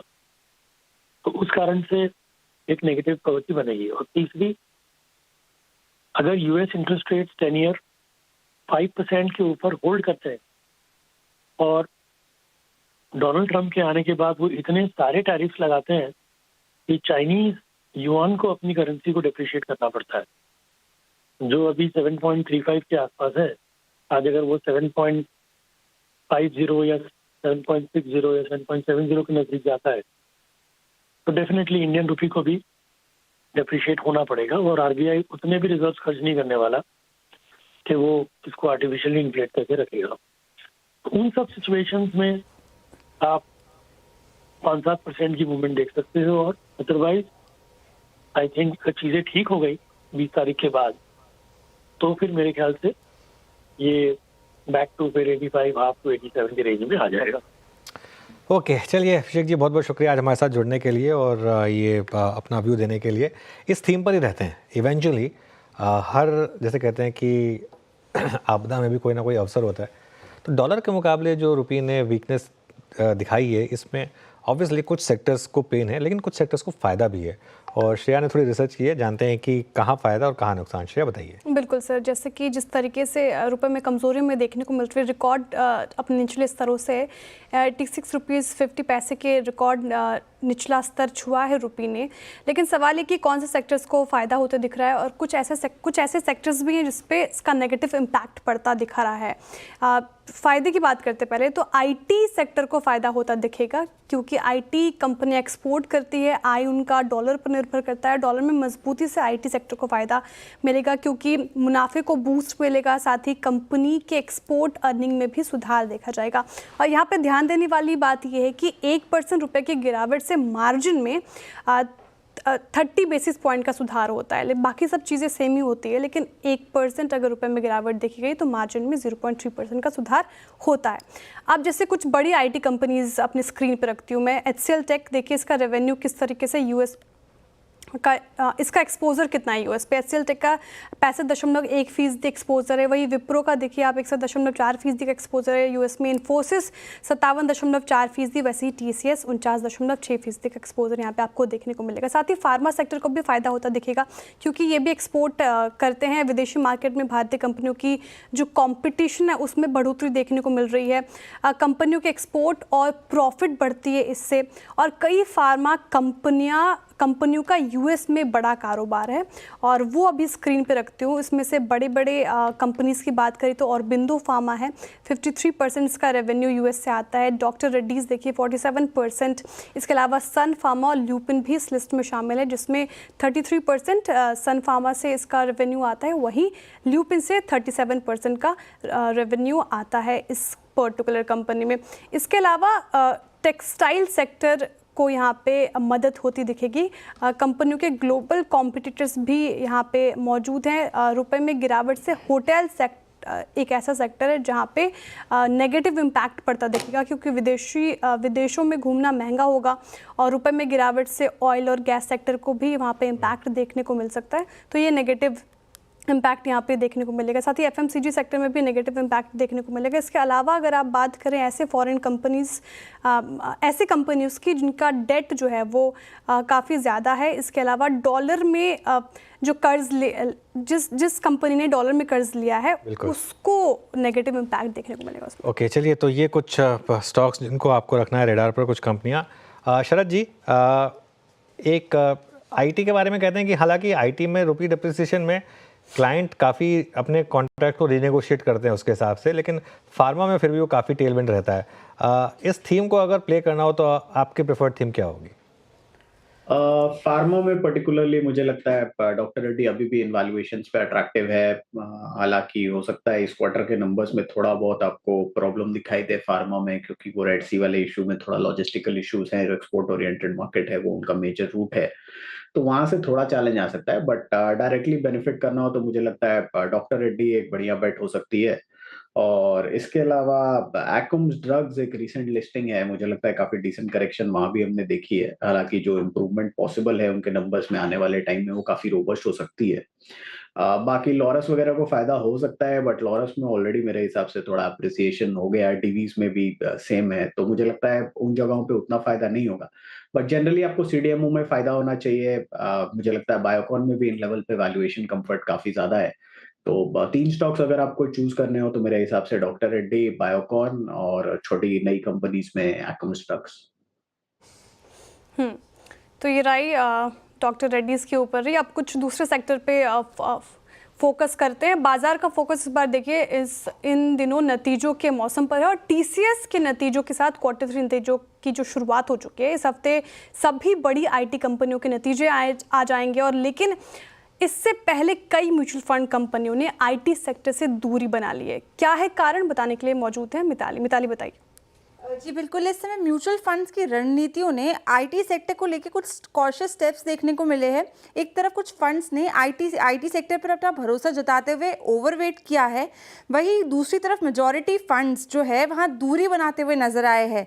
ओवरवेट IT सेक्टर्स की बात करें तो यहाँ UTI mutual fund, axis mutual fund और कोटक म्यूचुअल फंड ने 18% से 15% का वेटेज अपने म्यूचुअल फंड्स में IT सेक्टर के लिए दिया है। वहीं कुछ म्यूचुअल फंड्स ऐसे भी है जैसे कि मिराय, आदित्य बिरला और निपॉन, जहां हमें अंडर वेटेज IT सेक्टर्स में देखने को मिला। इसके अलावा और भी कुछ म्यूचुअल फंड्स हैं जहां पे IT सेक्टर्स में पर्टिकुलरली हमें अंडर वेटेज देखने को मिला। इसका कारण अगर जानने की कोशिश करें तो Q3 ज़्यादातर कमज़ोर तिमाही रहती है। साथ ही छुट्टियाँ और फरलों के चलते ये क्वार्टर थोड़ा कमज़ोर ही रहता है। फरलोज से प्रोजेक्ट्स में डिले होता है, जिसका इफेक्ट डायरेक्टली रेवेन्यू में देखने को मिलता है। IT कंपनियों का जो ये ट्रेंड है, अगर इसकी बात करें तो अभी हायरिंग में स्लो डाउन देखने को मिला है इस क्वार्टर में, और इंटरनल यूटिलाइजेशन रेट्स को सुधारने की स्ट्रैटेजीज भी कंपनियां बनाती हुई नजर आई है। हेल्थ केयर, रिटेल और ई-कॉमर्स सेक्टर्स में नई डील्स भी मिल रही है। BFSI मैन्युफैक्चरिंग कंपनियां अपने खर्च को भी कम करती नजर आई है। साथ ही एट्रीब्यूशन जो है वो काबू में है, जो कि एक बहुत ही बड़ा पॉजिटिव साइन भी है। अगर हम स्टॉक स्पेसिफिक IT कंपनीज की बात करें तो TCS, इन्फोसिस जो है ये कॉस्ट ऑप्टिमाइजेशन और बड़ी डील्स पे फोकस करते नजर आए। वही विप्रो, HCL टेक में BFSI स्लो डाउन जो है वो इन्हें ज़्यादा प्रभावित करेगा। अगर हम मिड कैप स्टॉक्स की बात करें तो Q3 में यहाँ ग्रोथ जो है वो कम देखने को मिल सकती है। शुक्रिया मिताली इस पूरी चर्चा के लिए। तो यहाँ पे आज IT पे चर्चा होती हुई और क्या कर रही हैं इस वक्त IT कंपनियां। मीनवाइल कोफोर्ज जो स्टॉक इस ग्राफिक्स के नीचे पोस्टेड था, सबसे ज़्यादा पेन में तो वही है आज स्टॉक। और अब कोफोर्ज 8731 पे मेरे ख्याल से अब करीब 7.5% ये स्टॉक नीचे ट्रेड कर रहा है। मतलब अगर मैं रीसेंट हिस्ट्री में देखूं तो कोफोर्ज में ऐसा फॉल नहीं था, मेरे चार्ट पे एटलीस्ट कभी नहीं था। 7% का इंट्राडे फॉल। ये आपकी राय क्या होगी मानस? एक सेशन में इतना बड़ा प्राइस डैमेज ये लास्ट टाइम हुआ था 24 अक्टूबर 2024 को। अब लेकिन उस बार तो बाइंग आ गई थी 50 डेमा से, इस बार तो ये जा रहा है बहुत अच्छी तरीके से और हैवी वॉल्यूम्स के साथ। जरा प्लीज़ इसकी OI की प्लेट रखिए स्क्रीन पे एक बार, जरा उसको इसके प्राइस डैमेज को थोड़ा सा डेरिवेटिव्स में क्या रहा है उस सेंस से दिखते हैं। और मैं क्लियरली देख रहा हूँ 9000 से लेकर 88 के बीच में क्या कॉल राइटिंग है। आपका सेंस क्या बन रहा है इस वक्त मानस? तो देखिए, क्योंकि 50 डे मूविंग एवरेज ब्रेक हो गए हैं, उसके नीचे गया है, तो अब जो नया टारगेट होगा वो 20 वीक मूविंग एवरेज होगा, जो कि करीब 8200 है। तो करंट लेवल से भी करीब 500 पॉइंट की गिरावट आपको देखने को मिल सकती है। मेरे ख्याल से कभी कोई उछाल मिले तो लॉन्ग पोजीशन से एग्जिट करना है। एग्रेसिव होकर शॉर्ट भी बनाए जा सकते हैं, लेकिन केवल बाउंस बैक पे शॉर्ट बनानी चाहिए। उस केस में आपको स्टॉप लॉस 9050 के ऊपर रखना है, टारगेट 8200 के आसपास करेंगे। ओके, चलिए राजेश पालवे जी भी जुड़े हैं इस शो में, और अब राजेश जी जुड़े ही हैं तो एक काम करते हैं, हम आपको 4 का चौका का सीक्वेंस बता देते हैं। उसी में राजेश जी की कॉल भी हो जाएगी। सस्ता ऑप्शन लेंगे सबसे पहले शिल्पा जी से। शिल्पा जी आपके पास आ रहे हैं, इसके बाद चलेंगे राजेश जी के पास। जैसा मैंने कहा, एक FNO सुपरस्टार के लिए चार्ट का चमत्कार के लिए अमित सेठ है हमारे साथ, और शरद अवस्थी जी हैं मिड कैप फंडा के लिए। तो शिल्पा जी बताइए आपका सस्ता ऑप्शन। जी बिल्कुल अनुज जी, सस्ता ऑप्शन LICI में रहेगा। LICI भी एक वैसे भी बहुत वीक है और 800 के नीचे तो इसमें बहुत स्ट्रॉन्ग गिरावट आपको टुवर्ड 760 740 तक दिखेगा। तो यहाँ पे 800 का ही पुट जो रफली 14 रुपए में ट्रेड कर रहा है, आप इसमें पार्टिसिपेट कीजिए। स्टॉप लॉस आप यहाँ पे 8 रुपए का रखिए। पहला टारगेट रहेगा 20 का। इसके ऊपर अगर LIC और गिरता है तो ये पुट ऑप्शन आपको टुवर्ड्स 23 से 25 तक भी ट्रेड करता मिल सकता है। राजेश जी, राजेश पालवे जी, गुड आफ्टरनून। FNO सुपरस्टार के लिए आपने क्या पिक किया? Good afternoon. सो यहाँ पे स्टॉक जो वीक लग रहा है वो है Jindal steel and power. Short का कॉल है। स्टॉक ने देखे तो एक अप स्लोपिंग ट्रेंड लाइन का ब्रेकडाउन यहाँ पे डेली चार्ट पे किया है और सारे इंपॉर्टेंट मूविंग एवरेजेस के नीचे फिसलते हुए दिखा है। शॉर्ट बिल्टअप यहाँ पे डेटा में Jindal steel and power futures पे यहाँ पे शॉर्ट करने की सलाह है। डाउन साइड के टारगेट हमें लगता है यहाँ पे 860 से लेके 855 की तरफ आते हुए दिख सकते हैं। स्टॉप लॉस रखना होगा करीब 895 के आसपास। अमित जी आपका ट्रेड? जी अनुज जी, मेरा शॉर्ट कॉल रहेगा मेट्रोपोलिस हेल्थ केयर के फ्यूचर में। यहाँ पे वीकली और डेली चार्ट्स में हमने काफी एक स्ट्रॉन्ग ब्रेकडाउन देखा है। एक अहम लेवल इसका 1950 1960 का सपोर्ट था वीकली में, दैट हैज ब्रोकन। डेली में 200 डेमा भी ब्रेक हो गया है, तो इसे बाय करें। हमारा लगभग यहाँ पे स्टॉप लॉस रहेगा 1920 का। करंटली 1882 का प्राइस चल रहा है और टारगेट्स रहेंगे 1800 रुपए का। मेट्रोपोलिस हेल्थ केयर आपकी स्क्रीन पे 1876 पे शॉर्ट कॉल। ये आप चलते हैं शरद जी के पास उनके मिड कैप फंड को जानने के लिए। शरद जी क्या पिक कर रहे हैं आप? Mastek limited company IT services company है, डाइवर्सिफाइड रेवेन्यू स्ट्रीम है। गवर्नमेंट से लगभग 38% रेवेन्यू आता है, हेल्थ केयर सेक्टर से 24%, रिटेल से करीब 15%। ERP, cloud migration, digital application और क्राउड एक मेजर स्पेस है जहां ये ऑपरेट करते हैं। लगभग 45-46% रेवेन्यू वहां से आता है। हमारा ये मानना है कि जैसे जैसे डिस्क्रिशनरी स्पेंड वापस आता है, इसका फायदा मास्टेक को भी मिलना चाहिए। ऑर्डर बुक में ऑलरेडी हमने इम्प्रूवमेंट देखी है। सितंबर क्वार्टर में लास्ट अपडेट के हिसाब से करीब 2200 करोड़ के आसपास की ऑर्डर बुक थी, जिसमें करीब 17% इम्प्रूवमेंट थी। और हमारा ये मानना है कि जो TCS की क्वार्टरली उस समरी में आया है, उसके बाद मोस्ट प्रोबेबली इनकी भी जो आउटलुक आएगी वो काफी स्ट्रॉन्ग आनी चाहिए। मिड कैप कंपनी है, लगभग 8700 करोड़ के आसपास के मार्केट कैप में। तो हमें लगता है आउटलुक और स्ट्रॉन्ग रहना चाहिए। हाँ शरद जी, जी, शरद जी, मैं प्लीज स्किप कर गया सर, नाम नहीं सुन पाया मैं कंपनी का। मैस्टेक। अच्छा, मास्टेक, ओके, ठीक है। जी। तो लगभग हमारे हिसाब से ग्रोथ काफी स्ट्रांग रहनी चाहिए। मार्जिन्स में भी कंपनी ने इम्प्रूवमेंट के लिए गाइड किया था। इस क्वार्टर हो सकता है थोड़ा सा स्लो डाउन दिखे सैलरी इंक्रीमेंट्स वगैरह की वजह से मार्जिन्स में, बट अगले क्वार्टर में ये उम्मीद की जा सकती है कि 100-150 पॉइंट, 100 से 135 बेसिस पॉइंट जैसा मार्जिन इंप्रूवमेंट भी दिखेगा। तो फॉरवर्ड कमेंट्री काफी पॉजिटिव आनी चाहिए। और वैल्यूएशन वाइज अगर बात करें तो हमें लगता है अगले साल करीब 15 से 17% टॉप लाइन ग्रोथ, 20 से 25% जैसी bottom line growth company clock in करेगी। तो अगले साल हम ये उम्मीद कर रहे हैं कि अर्निंग्स करीब 150 के आसपास आएगी। 25 का मल्टीपल मिलना मुझे बहुत मुश्किल नहीं लगता है।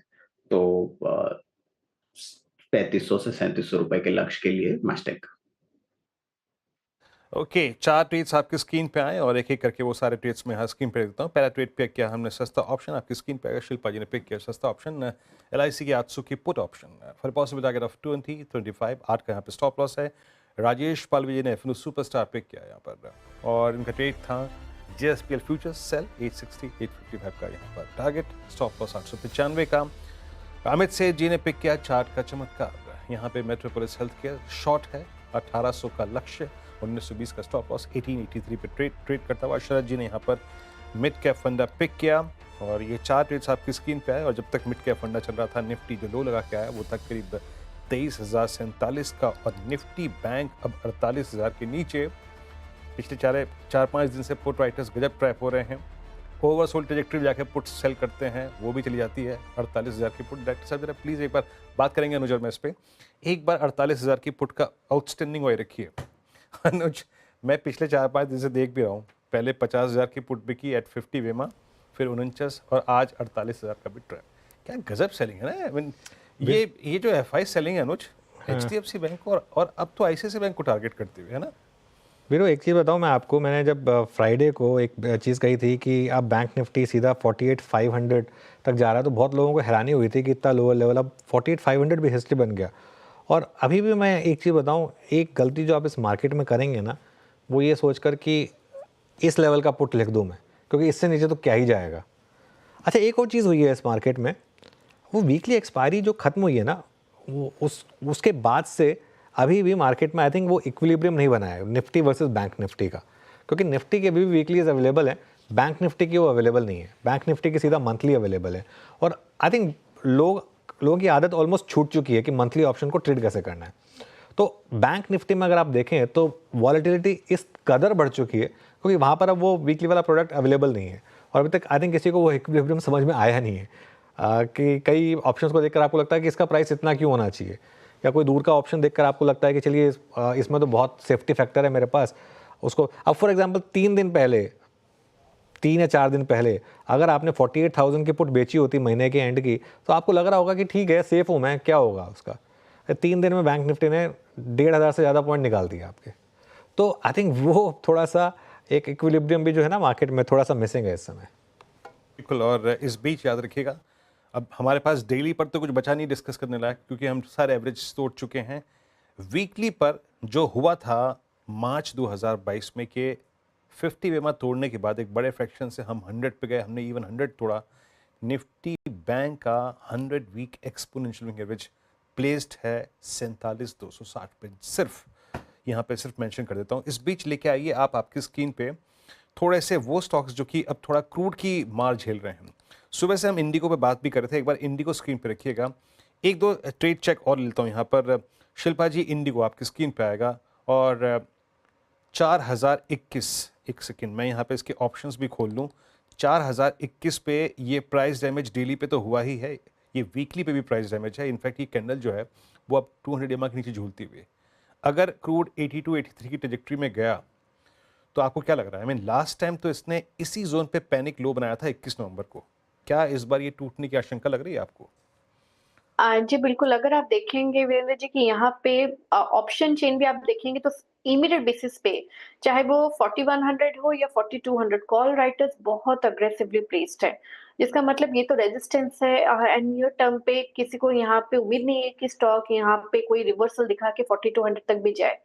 यहाँ पे ऑप्शन चेन में डाउनसाइड यहाँ पर अगर देखेंगे तो एकदम ओपन है टूवर्ड्स 3700। तो मेरे हिसाब से यहाँ पे अभी फिर भी एक बहुत अच्छा स्कोप है, रिस्क रिवॉर्ड अभी भी फेवरेबल है for a new sell trade.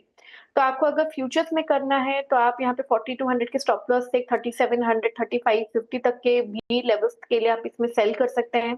किसी को ऑप्शंस के थ्रू ट्रेड करना है तो आप 4000 का ही पुट जो रफली 98-99 रुपीज में ट्रेड कर रहा है, आप इसमें भी पार्टिसिपेट कर सकते हैं। स्टॉप लॉस आप यहाँ पे 35 का रखिए एंड प्ले दिस ट्रेड। यहाँ पे डाउन साइड ओपन है टुवर्ड्स 3700 ऑन इमीडिएट बेसिस। तो इंटरग्लोब एविएशन पे ये राई फिलहाल 5% कर कामकाज कर रहा है और क्रूड के मारे इस पर्टिकुलर काउंटर में भी जाहिर सी बातें देखने को मिल रही है। लेकिन जिस तरीके से बाजार पर इस समय बिकवाली हावी है, ऐसे में बाजार में कुछ ऐसे शेयर्स हैं जो मेक और ब्रेक सिचुएशन में पहुंच गए हैं।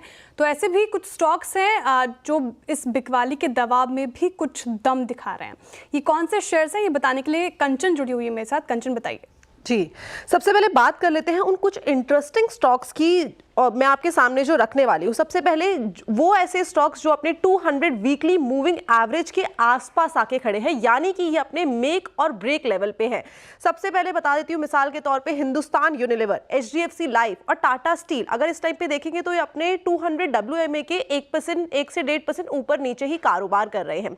इसके अलावा एक ऐसा स्टॉक है जो अपने डेथ क्रॉसओवर पे आके खड़ा हो गया है, यानी कि पहले ही अपने बुल मार्केट में था, उस फेज में था, लेकिन अब ये स्लिप होते होते एक बेयर जोन में जाता हुआ दिखाई दे रहा है। स्टॉक का नाम है प्रेस्टीज ई स्टेट। अब इसका साल का अगर आप हाई देखेंगे तो वो था 2072 का, वहां से भी ये जो शेयर है करीब करीब 30% ऑलरेडी करेक्ट हो गया है। तो इस लिहाज से आपको इसको भी अपनी रडार के सामने रखना चाहिए। और कुछ ऐसे स्टॉक्स भी है जो अपनी रिलेटिव स्ट्रेंथ में बने हुए हैं, जैसे कि इन्फोसिस, कोफॉर्ज और HCL टेक और BSE। आप देखेंगे 3 कंपनी तो ऐसी है जो IT के अंदर है, 2 लार्ज कैप, 1 मिड कैप और बॉम्बे स्टॉक एक्सचेंज। तो ये कुछ स्टॉक्स थे जो आपको रखने होंगे अपने रडार पे टेक्निकल बेसिस पे। टेक्निकल बेसिस पे ये कुछ स्टॉक्स जो अभी आपने स्क्रीन पे देखे, उसमें से हिंदुस्तान यूनिलीवर एक। हमें जो चार्ट देखिए इसका, इस पर्टिकुलर काउंटर में हमें हाल फिलहाल में तेज़ी भी देखने को मिल रही है। इनफैक्ट FMCG सेक्टर देखेंगे तो उसने अच्छा परफॉर्म किया है। हिंदुस्तान यूनिलीवर उसमें से एक ऐसा स्टॉक आज भी गिरते बाजार में आधा फीसदी चढ़कर ही काम काज कर रहा है। चार्ट्स क्या इंडिकेट कर रहे हैं जिनके पोर्टफोलियो में, वो क्या करे, फ्रेश बाइंग की क्या सलाह रहेगी, हेंस जो करेक्शन दिखाई है इसने हाल फिलहाल में? जी, अगर FMCG स्टॉक्स के स्ट्रक्चर देखें, पर्टिकुलरली हिंदुस्तान यूनिलीवर, ब्रिटानिया और ये कुछ जो अच्छे स्टॉक्स हैं, तो यहाँ पे ऐसा लगता है कि एक सेलिंग एग्जॉस्शन ऑलरेडी हो चुका है। यहाँ पे फॉल ऑलरेडी निफ्टी के फॉल से पहले आ चुका था और यहाँ पे कहीं ना कहीं वीकली सपोर्ट्स पे इन्होंने कंसोलिडेशन किया है। इसीलिए हम देख रहे हैं कि इतने बड़े फॉल के बाद विच ended before the Nifty fall, यहाँ पे हम एक तरह का बाइंग इंटरेस्ट इन्वेस्टर्स का देख रहे हैं और चार्ट्स काफी अच्छे हैं। स्पेसिफिकली अगर हम हिंदुस्तान यूनिलीवर और ब्रिटानिया की बात करें तो स्ट्रक्चर बेहतरीन है, राउंडिंग बॉटम पैटर्न से बाहर आ रहे हैं। काफी दिनों बाद 10 और 20 डेमा ने रिगेन किया। स्पेशली हिंदुस्तान यूनिलीवर देखे तो इसने आज 50 डेमा भी रिगेन करने की कोशिश कर रहा है। तो ओवरऑल स्ट्रक्चर पॉजिटिव है, यहाँ पे बने रहने की सलाह है। HUL में नियर टर्म में मुझे लगता है 2500 2550 तक के टारगेट से ये ट्रेडिंग टारगेट्स पॉसिबल हैं और ओवरऑल स्ट्रक्चर पॉजिटिव लगता है। बिल्कुल, और ग्रीन में भी आया वैसे HUL, और निफ्टी को थोड़ा 23,000 जो बचा रहा है उसमें एक इसका भी हाथ है, 23,100 पर पहुँचे हम। इनफैक्ट HUL की बात हो रही है तो एक वेब सीरीज़ ध्यान में आ रही है श्रेया, अगर आपने देखी है, कोटा फैक्ट्री देखिए। देखिए कोटा फैक्ट्री सभी ने देखी होगी, इनफैक्ट सभी ने देखी होगी। तो कोटा फैक्ट्री और ऐसी एक CEO फैक्ट्री है, उसको कहते हैं HUL। अगली स्टोरी में बताते हैं हम इसको, क्योंकि डीमार्ट का शेयर आज नीचे है। नंबर्स तो दिए ही हैं डीमार्ट ने, जो कि थोड़े डिसअपॉइंटिंग है, लेकिन साथ ही जो कंपनी के साथ कंपनी के MD और CEO रहे हैं नेविल नोरोना, जिन्होंने इस कंपनी को इस मुकाम तक पहुंचाने में एक बहुत बड़ा रोल प्ले किया है, तो उनकी जगह कौन लेगा और इस लीडरशिप में हुआ क्या है, ये सब इन्फॉर्मेशन लेकर मंगलम हमारे साथ हैं। मंगलम, गुड आफ्टरनून, बताइए फिर दोनों चीज़ें। सबसे पहले तो आप सबको 20 साल के लिए बहुत बहुत बधाइयाँ। थैंक यू मंगलम, आपको भी। आई थिंक आप भी उतना हिस्सा है इस चैनल का।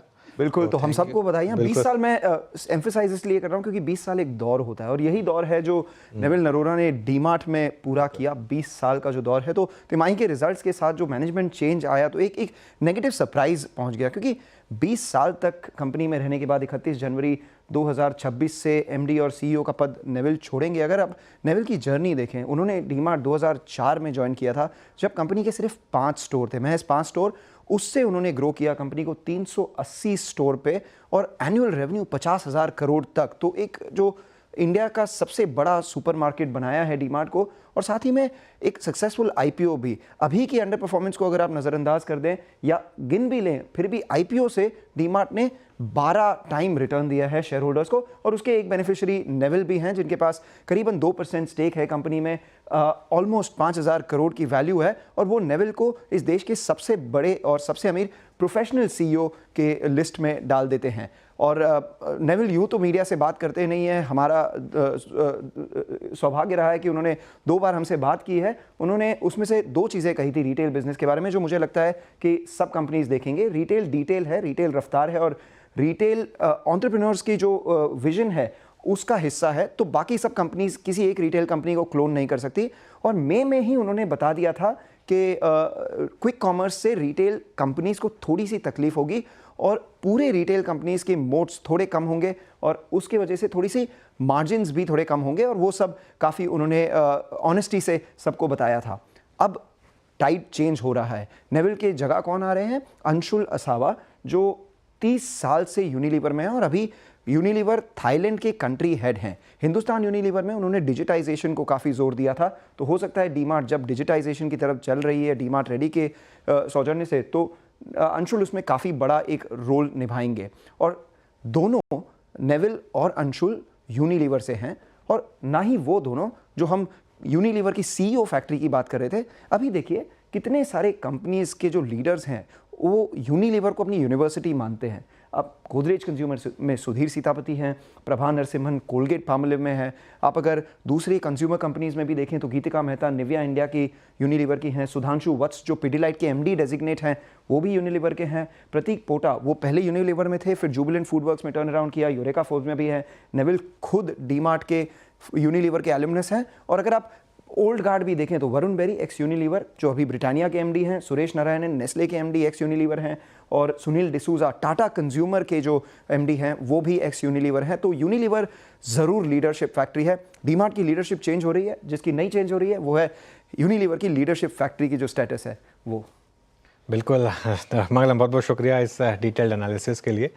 तो ये था मंगलम का एनालिसिस। तो मूल बात ये है श्रेया, अगर सीईओ बनना है तो लीवर में काम करना पड़ेगा। जी बिल्कुल। अब वैसे सवाल मेरा एवेन्यू सुपरमार्ट से शरद जी से, आप नंबर डिसअपॉइंटिंग है सर, लेकिन आप देखेंगे स्टोर्स में इजाफा हुआ है कहीं ना कहीं, लेकिन जिस तरीके से इस पूरे सेगमेंट में कंपटीशन बढ़ता जा रहा है, इनफैक्ट कोई ई कॉमर्स सेगमेंट से जिस तरीके से कंपटीशन की मार झेल रही है ये पर्टिकुलर काउंटर, कैसे देख रहे हैं आप इस पर्टिकुलर सेक्टर को, साथ ही इस एवेन्यू सुपरमार्ट को जिनके पास है वो क्या करें? क्या लग रहा है आपको जिस तरीके से गिरावट आज के सेशन में देखने को मिल रही है, क्या ये लुक्रेटिव लग रहा है अभी फिलहाल इस लेवल पर? देखिए लुक्रेटिव तो अभी भी नहीं है क्योंकि वैल्यूएशन के लिहाज से देखें तो डीमार्ट शायद लिस्टिंग के से अभी तक हमेशा ही एक्सपेंसिव ही ट्रेड किया है, अभी भी एक्सपेंसिव ही है। मुझे लगता है बहुत सारी थ्योरीज इनके फेवर में और अगेंस्ट में टाइम टू टाइम ट्रैवल करती हैं। एक टाइम पे जब इशू आया था उसके बाद बहुत ज्यादा फैसिनेशन थी, बट अभी भी आप अगर देखें तो कितना 20-25% ग्रोथ आप उम्मीद कर रहे हैं। फॉरवर्ड गाइडेंस पे अभी भी लगभग 70-71 टाइम्स ट्रेड कर रहा है। तो मुझे लगता है अभी भी एक्सपेंसिव है वैल्यूएशंस, और जिस तरीके से मार्केट का मूड माहौल है बहुत एक्सपेंसिव वैल्यूएशंस को, शायद फाइनली बाजार अब ये सवाल पूछ रहा है कि हम क्या पे कर रहे हैं किसी भी टाइप की ग्रोथ के लिए या स्टोरी के लिए। तो उस माहौल में थोड़ा मुश्किल है। बट अगर आप लॉन्ग टर्म इन्वेस्टर हैं जो 5 से 7 साल होल्ड कर सकते हैं, और मुझे जो दिख रहा है डीमार्ट में कि शायद वो फाइनली जो सिर्फ किराना स्टोर्स के लिए और शॉपिंग एक्सपीरियंस पे उतना फोकस नहीं कर रहे थे इनिशियली, बट अब जो जैसे मैं जब न्यू बॉम्बे में था मैंने देखा जो सीबीडी बेलापुर में उन्होंने स्टोर वगैरह बढ़ाया, उसका साइज वगैरह कंपैरेटिवली बड़ा था। तो कहीं ना कहीं जो एरियाज में अब वो नए स्टोर्स खोल रहे हैं वहाँ वो शॉपर के एक्सपीरियंस का भी ध्यान रख रहे हैं, ना कि सिर्फ प्राइसिंग का। तो मुझे लगता है वो एक पॉजिटिव डेवलपमेंट है। क्विक कॉमर्स से वो कैसे डील करेंगे, कितना डील करेंगे, हालांकि होम डिलीवरी वगैरह उन्होंने कोविड के टाइम से डेवलप करके एक फास्ट क्लिप पे ही काम किया था, बट कंपैरेटिवली शायद टेक्नोलॉजी साइड पे वो थोड़े स्लो है। लेकिन मुझे लगता है अगर आप लॉन्ग टर्म इन्वेस्टर हैं, आप 5 से 7 साल की स्टोरी सोच रहे हैं, तो वो वापस से रीइन्वेंट कर लेंगे। रिटेल में ऑब्वियसली ये रिस्क तो रहता है कि नए कंपटीशन और नए डायनामिक्स कैसे आपको इम्पैक्ट करते। लेकिन डीमार्ट के पास एक सोर्सिंग एडवांटेज है, जो एक बहुत बड़ी एडवांटेज होती है किसी भी बिज़नेस के लिए। वर्किंग कैपिटल इश्यूज़ मेरे हिसाब से ज़्यादा कुछ है नहीं। तो जैसे-जैसे store expansion positively play out करता है, खास करके जो नए स्टोर्स हैं, जो बेटर एडहेयर करते हैं नए कस्टमर बेस को, यंगर जनरेशन को एक प्रॉपर शॉपिंग एक्सपीरियंस के हिसाब से, तो हो सकता है कि फॉरवर्ड नंबर्स में एक री-रेटिंग भी दिखाई दे।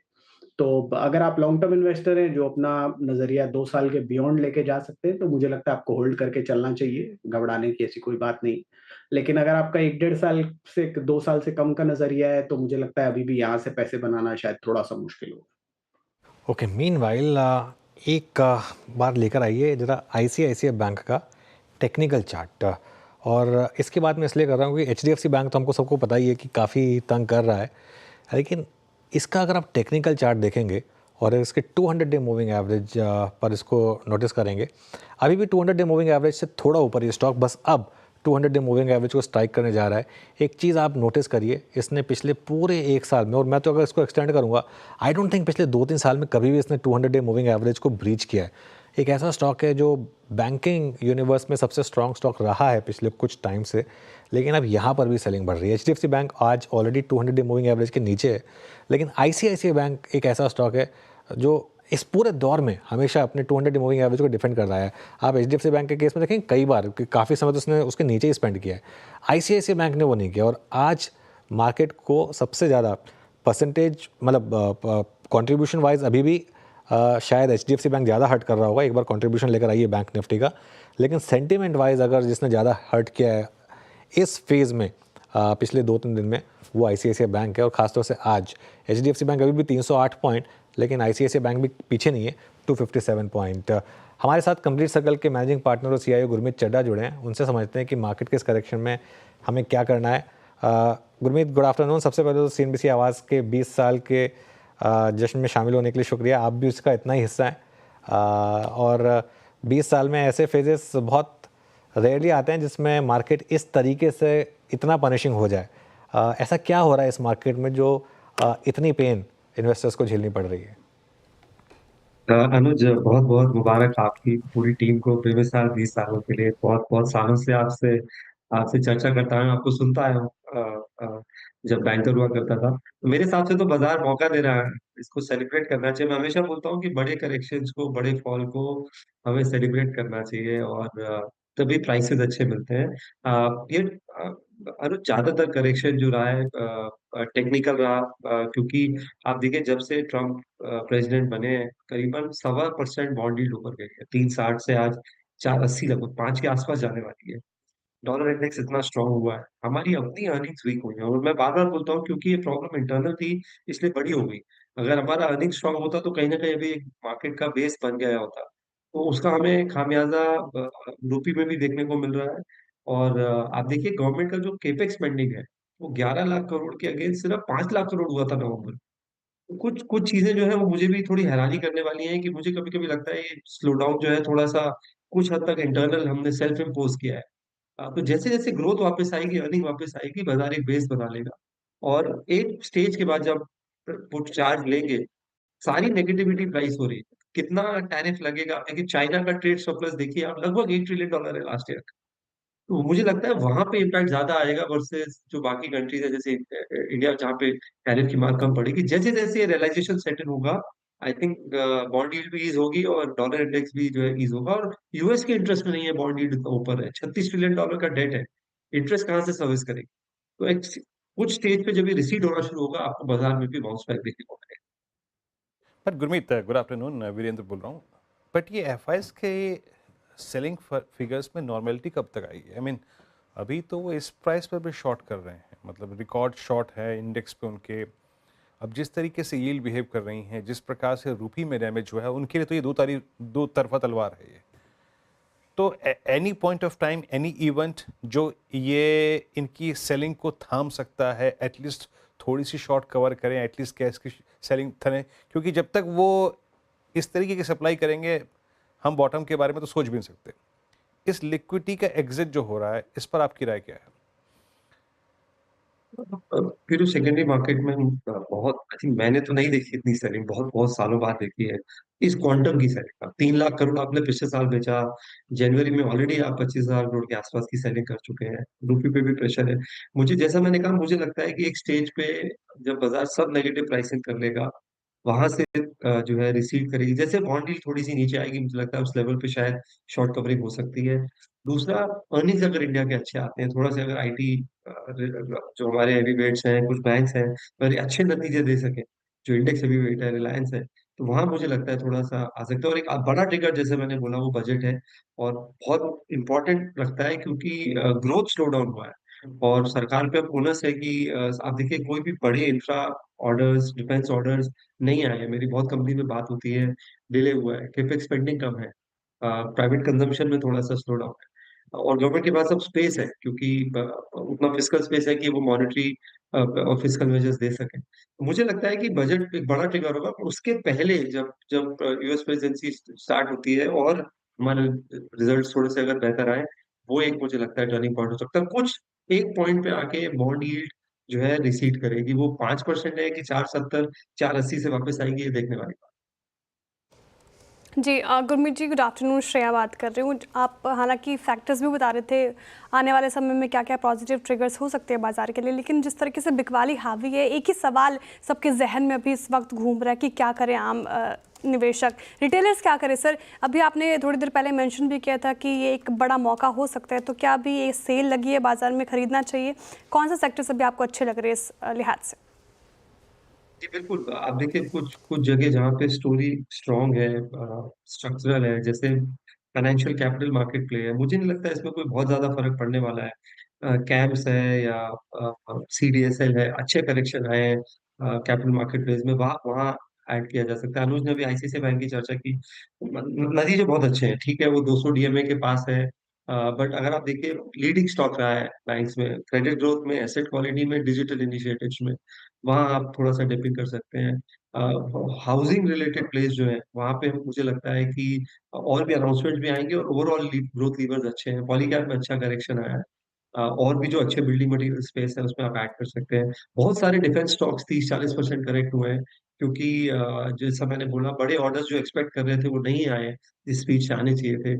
एचएएल में थोड़ा इंजन रिलेटेड डिले हुआ, सोलार में पिनाका रॉकेट का भी ऑर्डर नहीं आया, बट ये ऑर्डर्स आएंगे, टाइमिंग जरूर थोड़ी सी उनकी आगे गई है। तो मुझे लगता है यहाँ पे भी एक कुछ अच्छे क्वालिटी डिफेंस टेक्नोलॉजी स्टॉक्स में अच्छे मौके, और पावर स्टॉक्स में बहुत करेक्शन आया है।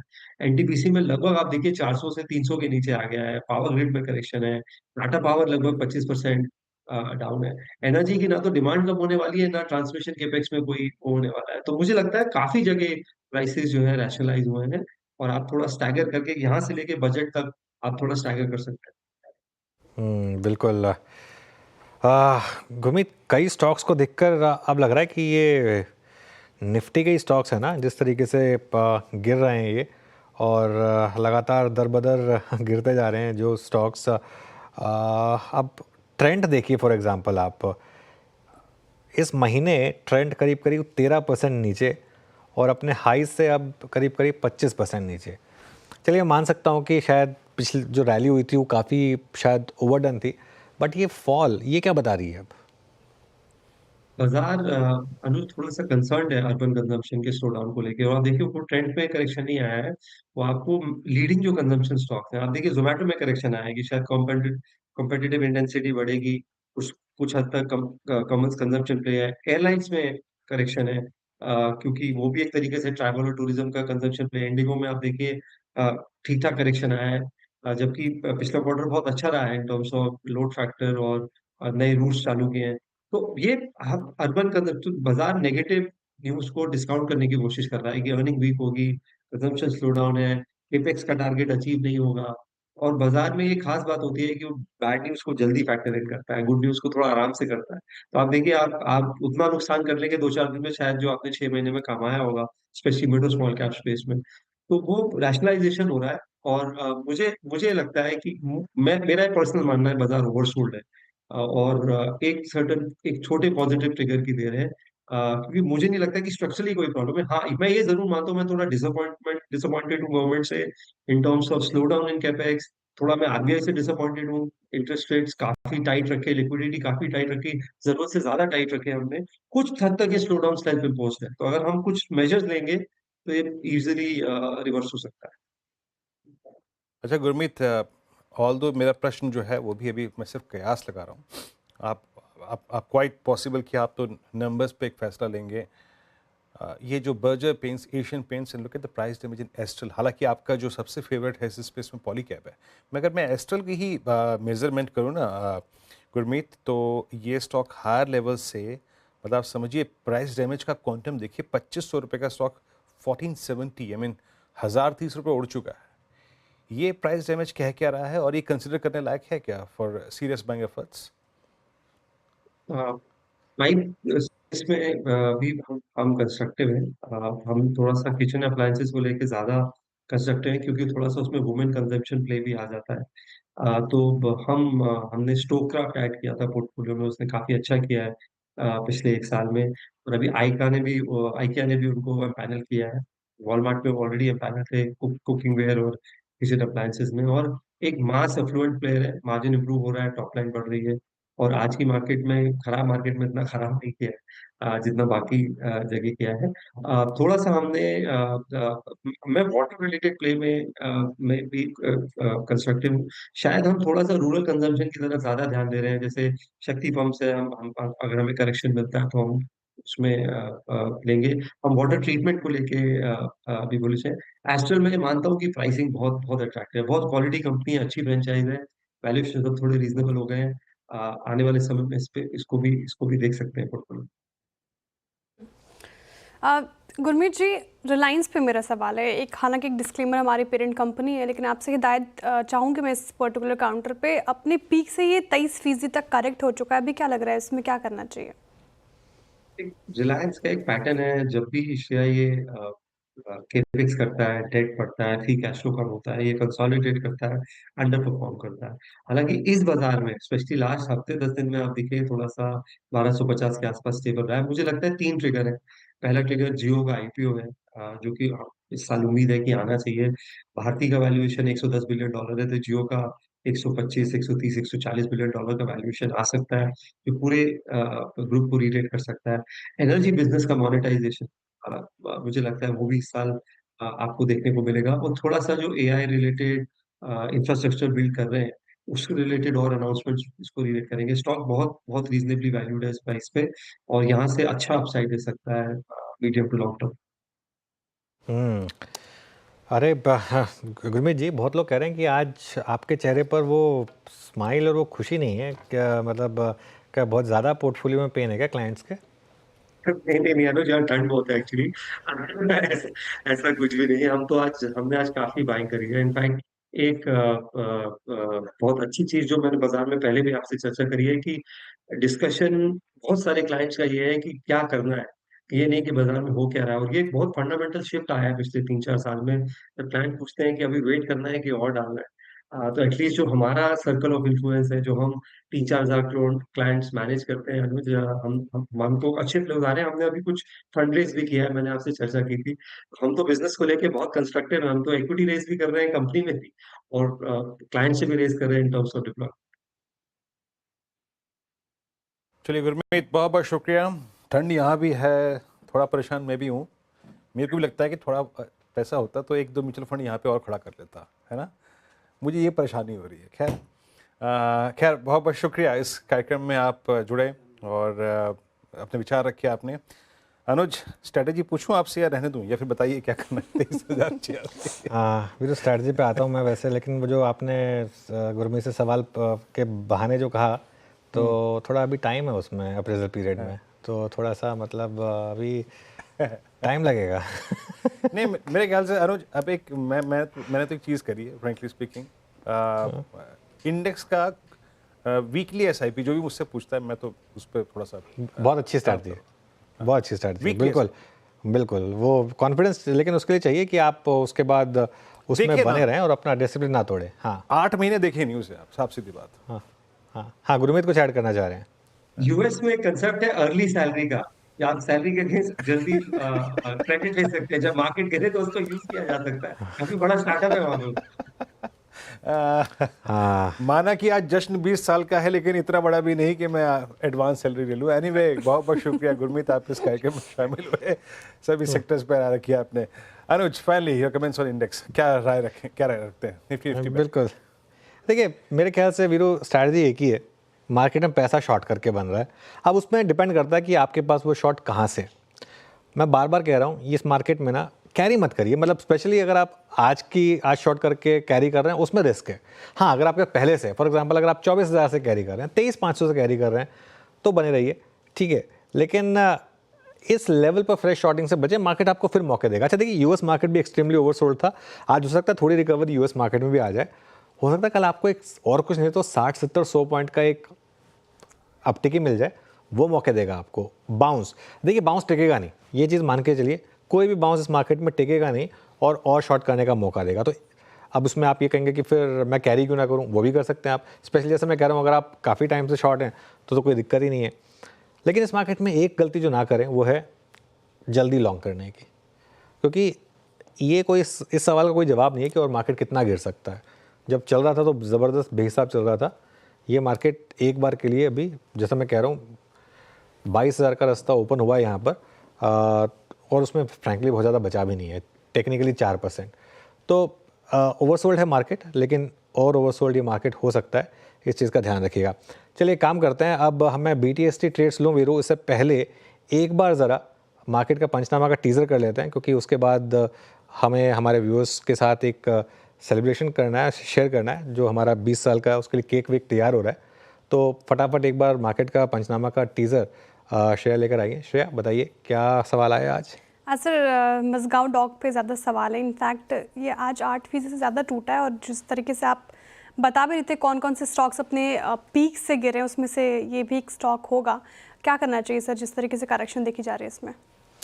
देखिए, मार्केट में इस समय सीन ऐसा है कि डिफेंस और रेलवे में अब आपको पता चल रहा है कि क्यों काफ़ी लोग जो थोड़ा सा कॉशियस हो गए थे, उसका रीज़न क्या है। अच्छा, इन स्टॉक्स में एक रैली आई थी इलेक्शन के बाद, लेकिन अब वो रैली फिजल आउट हो रही है श्रेया। तो अब वो जो करेक्टिव फेज चल रहा था उसके रिजम्पशन की तैयारी हो रही है। इन सब स्टॉक्स में आपको एक लेवल ध्यान रखना है, वो जो देवेंद्र फडणवीस वाला जो इलेक्शन जो बीजेपी जीत कर आई उससे पहले के जो लोस थे, वो अगर टूटे तो यहाँ पर दिक्कत और बढ़ेगी मेरे ख्याल से।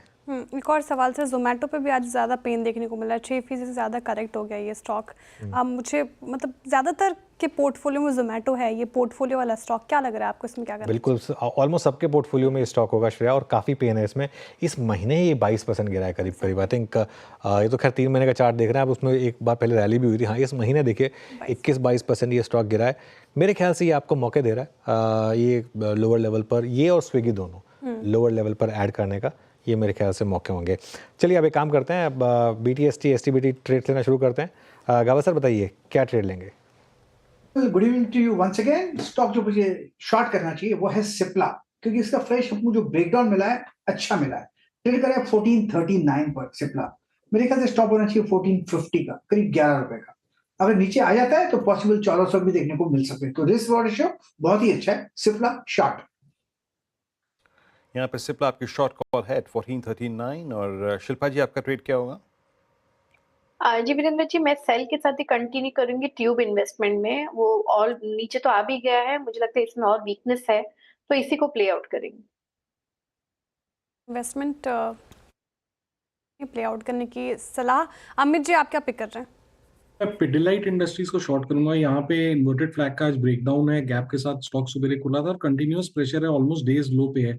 करंटली लगभग 2800 का प्राइस है पिडिलाइट का। इसे शॉर्ट करें for targets of 2725 and 2700। Stop loss रहेगा 2850 का।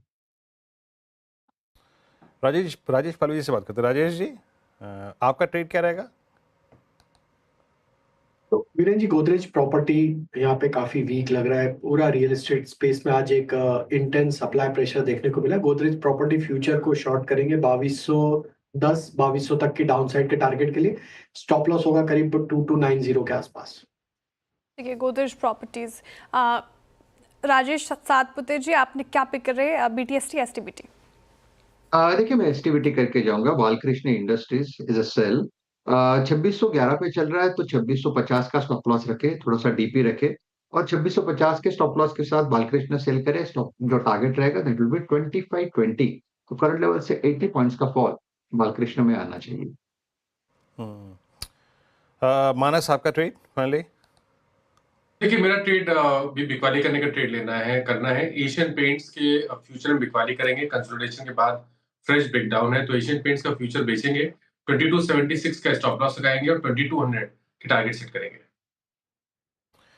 जी एशियन पेंट्स ट्रेड्स पूरे हो गए। अब आइए थोड़ा सा निफ्टी को देख लेते हैं। 23091 हमने आज 23,000 को वालेट तो नहीं किया, बट हम जिस प्राइस रेंज में है वो ऑलमोस्ट 7 जून, यानी जब चुनाव के नतीजे आए थे उस दिन तारीख थी 4 जून की। उसके बाद एक लोअर मतलब हमने जो लेवल लगाया था वो था 200 डेमा का, लेकिन ऐसा नहीं है। अब ये 200 डेमा इस प्राइस के बहुत ऊपर है, बट ये प्राइस जोन उसी दिन का है 7 जून का। और जहाँ तक निफ्टी बैंक का सवाल है एट 48090, लास्ट टाइम ये प्राइस जो हमने देखा था वो भी 4 जून के आसपास था। तो 4 जून, अब ये मत कहिएगा कि उस दिन का लोअर 200 डेमा था। अब हम 200 डेमा से इस वक्त लगभग आप समझ लीजिए 50,348,100 यानी करीब करीब 2200 पॉइंट नीचे हैं। तो ये होता है जो प्राइस डैमेज है उस वक्त का और इस वक्त का। आज के एक दो स्टॉक्स आपकी स्क्रीन पर रख देता हूँ जहाँ पर अब पेन बढ़ रहा है। अच्छा, ये मैं एक स्टॉक पे आउटलुक चाह रहा था, ये शिल्पा जी का। शिल्पा जी, CESC मेरे ख्याल से मई 2023 के बाद पहली बार ऐसा करेक्शन, ऐसा क्रैक, इसका प्रोजेक्शन क्या है डाउन साइड पे आपका? जी बिल्कुल वीरेंद्र जी, CESC यहाँ पे बहुत ज्यादा क्रैक हो गया है। यहाँ पे 150 पे अगर ये नहीं रुकता है तो डाउनसाइड आपको 138 से लेके 135 इसके नेक्स्ट आएंगे। लेकिन 150 एक थोड़ा सा क्रूशियल सपोर्ट है, अगर ये होल्ड करता है तो ठीक है, बट जिस तरह से मार्केट प्लेस्ड है मुझे लगता है सारे स्टॉक्स में और थोड़ा यहाँ पे पेन है, तो इस हिसाब से CESC 138 टेस्ट कर सकता है। स्क्रीन पे मैं जो डेरिवेटिव्स के पास है वो रखता हूँ, और प्राइस डैमेज कितना हुआ वो आपकी स्क्रीन पे निफ्टी में है ही, बट लॉन्ग इस बाज़ार में आप देखिए, लॉन्ग मात्र 8। मेरे ख्याल से मैंने इतना ख़राब लॉन्ग की आई थिंक कि फिगर्स बहुत कम देखी होगी, और मेरे ख्याल से देखी भी नहीं होगी। शॉर्ट कवरिंग है ही नहीं, मतलब सिंपली जिसके पास शॉर्ट है उसके पास कन्विक्शन है, उसको कोई ज़रूरत ही नहीं कवर करने की, और वो कैरी भी कर रहा है कल के लिए। इवन आई थिंक देखिए इतनी ओवरसोल्ड ट्रेजेक्टरी में भी ये कैरी कर रहा है। डॉक्टर साहब उस स्लाइड को फिर लिखाइए प्लीज़ ज़रा। और मात्र अगर आप देखें तो यहाँ पर 0 थे शॉर्ट कवरिंग, और लॉन्ग बिल्डअप क्या है? आदित्य बिरला कैपिटल में Biocon, axis bank, TCS, IndusInd bank, ये कुछ काउंटर्स। आज एक्सिस और इंडसइंड बैंक ने अगर आप देखें तो एक मूव अगेंस्ट निफ्टी बैंक दिया। बाकी शॉर्ट बिल्डअप में आज रियल स्टेट में काफ़ी पेन था। Look at Macrotech, PB Infratech, Kalyan jewellers, Adani Total gas, Paytm, मैं बात कर रहा हूँ DLF की, मैं बात कर रहा हूँ ओबेरॉय रियल्टी की, रियल स्टेट एंसिलरी में एस्ट्रल की। बाकी लॉन्ग अनवाइंडिंग हुई थी HFCL में, इन्फोएज में, कोफोर्ज मिड कैप IT में। कोफोर्ज का आज का पेन मेरे ख्याल से रीसेंट टाइम का सबसे बड़ा पेनफुल दौर सेशन देखा है इसने। बाकी CESC, IRB इंफ्रा, और नेक्स्ट स्लाइड में आपके पास आएगा शॉर्टिंग। तो शॉर्टिंग भी काफ़ी हुई यहाँ पर। हम जा रहे हैं काफ़ी ख़राब फेज़ में, और आज के टॉप लूजर्स में सबसे ऊपर है PB Infratech, Macrotech Developers, Adani Total Gas, Kalyan Jewellers. आपकी स्क्रीन पर कल्याण ज्वेलर्स के आप प्राइस डैमेज को देखिए, मतलब 6 जनवरी को, आई मीन हार्डली कितने सेशन हुए होंगे, 4 सेशन 5 सेशन। अपने क्वार्टरली अपडेट के बाद इसने जो हाई लगाया था वो था करीब 800 रुपये की रेंज का, और 800 रुपये से 574 यानी करीब 225 रुपये का प्राइस डैमेज ऑलरेडी इसमें हो चुका है। इतना बेसी प्राइस डैमेज की पूछिए मत।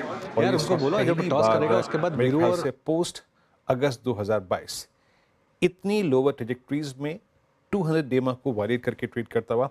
आज के सबसे पेनफुल स्टॉक्स में कंडार भी शामिल है। उसके बाद आप लेके आइए आपकी स्क्रीन पे कोफोर्ज, उसके बाद हिंदुस्तान कॉपर, और जोमेटो को देखिए। आई मीन जोमेटो ने लगभग 2 हफ्ते 3 हफ्ते पहले अपना ऑल टाइम हाई क्रिएट किया था करीब 307 का, नाउ इट्स 227, और ये प्राइस जोन ऑलमोस्ट 1 अगस्त का है जहां ये अब 200 डे एक्सपोनेंशियल एवरेज के नीचे है, और एग्जैक्टली एट 50 वेमा। वो डेरिवेटिव बैन का अपडेट लेकर आइए, क्योंकि हम फिर तैयार हो रहे हैं। कौन कौन से स्टॉक्स जो हैं वो डेरिवेटिव बैन में जा सकते हैं, मेरे ख्याल से वो रेडी भी होगा, तो रखिएगा स्क्रीन पे। क्या है जो इस वक्त डेरिवेटिव बैन में जा रहा है वो आपकी स्क्रीन पे फिगर्स आएंगे। आरती इंडस्ट्रीज बैन में जा सकता है, तो ये ऑलमोस्ट अपनी जो मार्केट वाइड पोजीशन लिमिट है उसको हिट करता हुआ 99% है। 409 पे 12 रुपये नीचे ट्रेड करता हुआ, लेकिन ये अपनी मार्केट वाइड पोजीशन लिमिट जो है उसकी 99% हो चुकी है। मणप्पुरम ये भी बैन से बाहर आ सकता है और इसकी जो मार्केट वाइड पोजीशन लिमिट है वो रिड्यूस होकर 81% के आसपास आ चुकी है। और थोड़ा सा अगर आप देखें तो ये आज का सेटअप बिगड़ गया। लेकिन आइए एक काम करते हैं, अब जनवरी 13 यानी CNBC आवाज़ की 20वीं वर्षगांठ, हमारा बर्थडे, इसको सेलिब्रेट करने के लिए चलते हैं सभी टीम्स के पास। पहले चलते हैं मुंबई और साथ ही साथ दिल्ली न्यूज़ रूम भी, बट चलते हैं अनुज के पास। अनुज रेडी?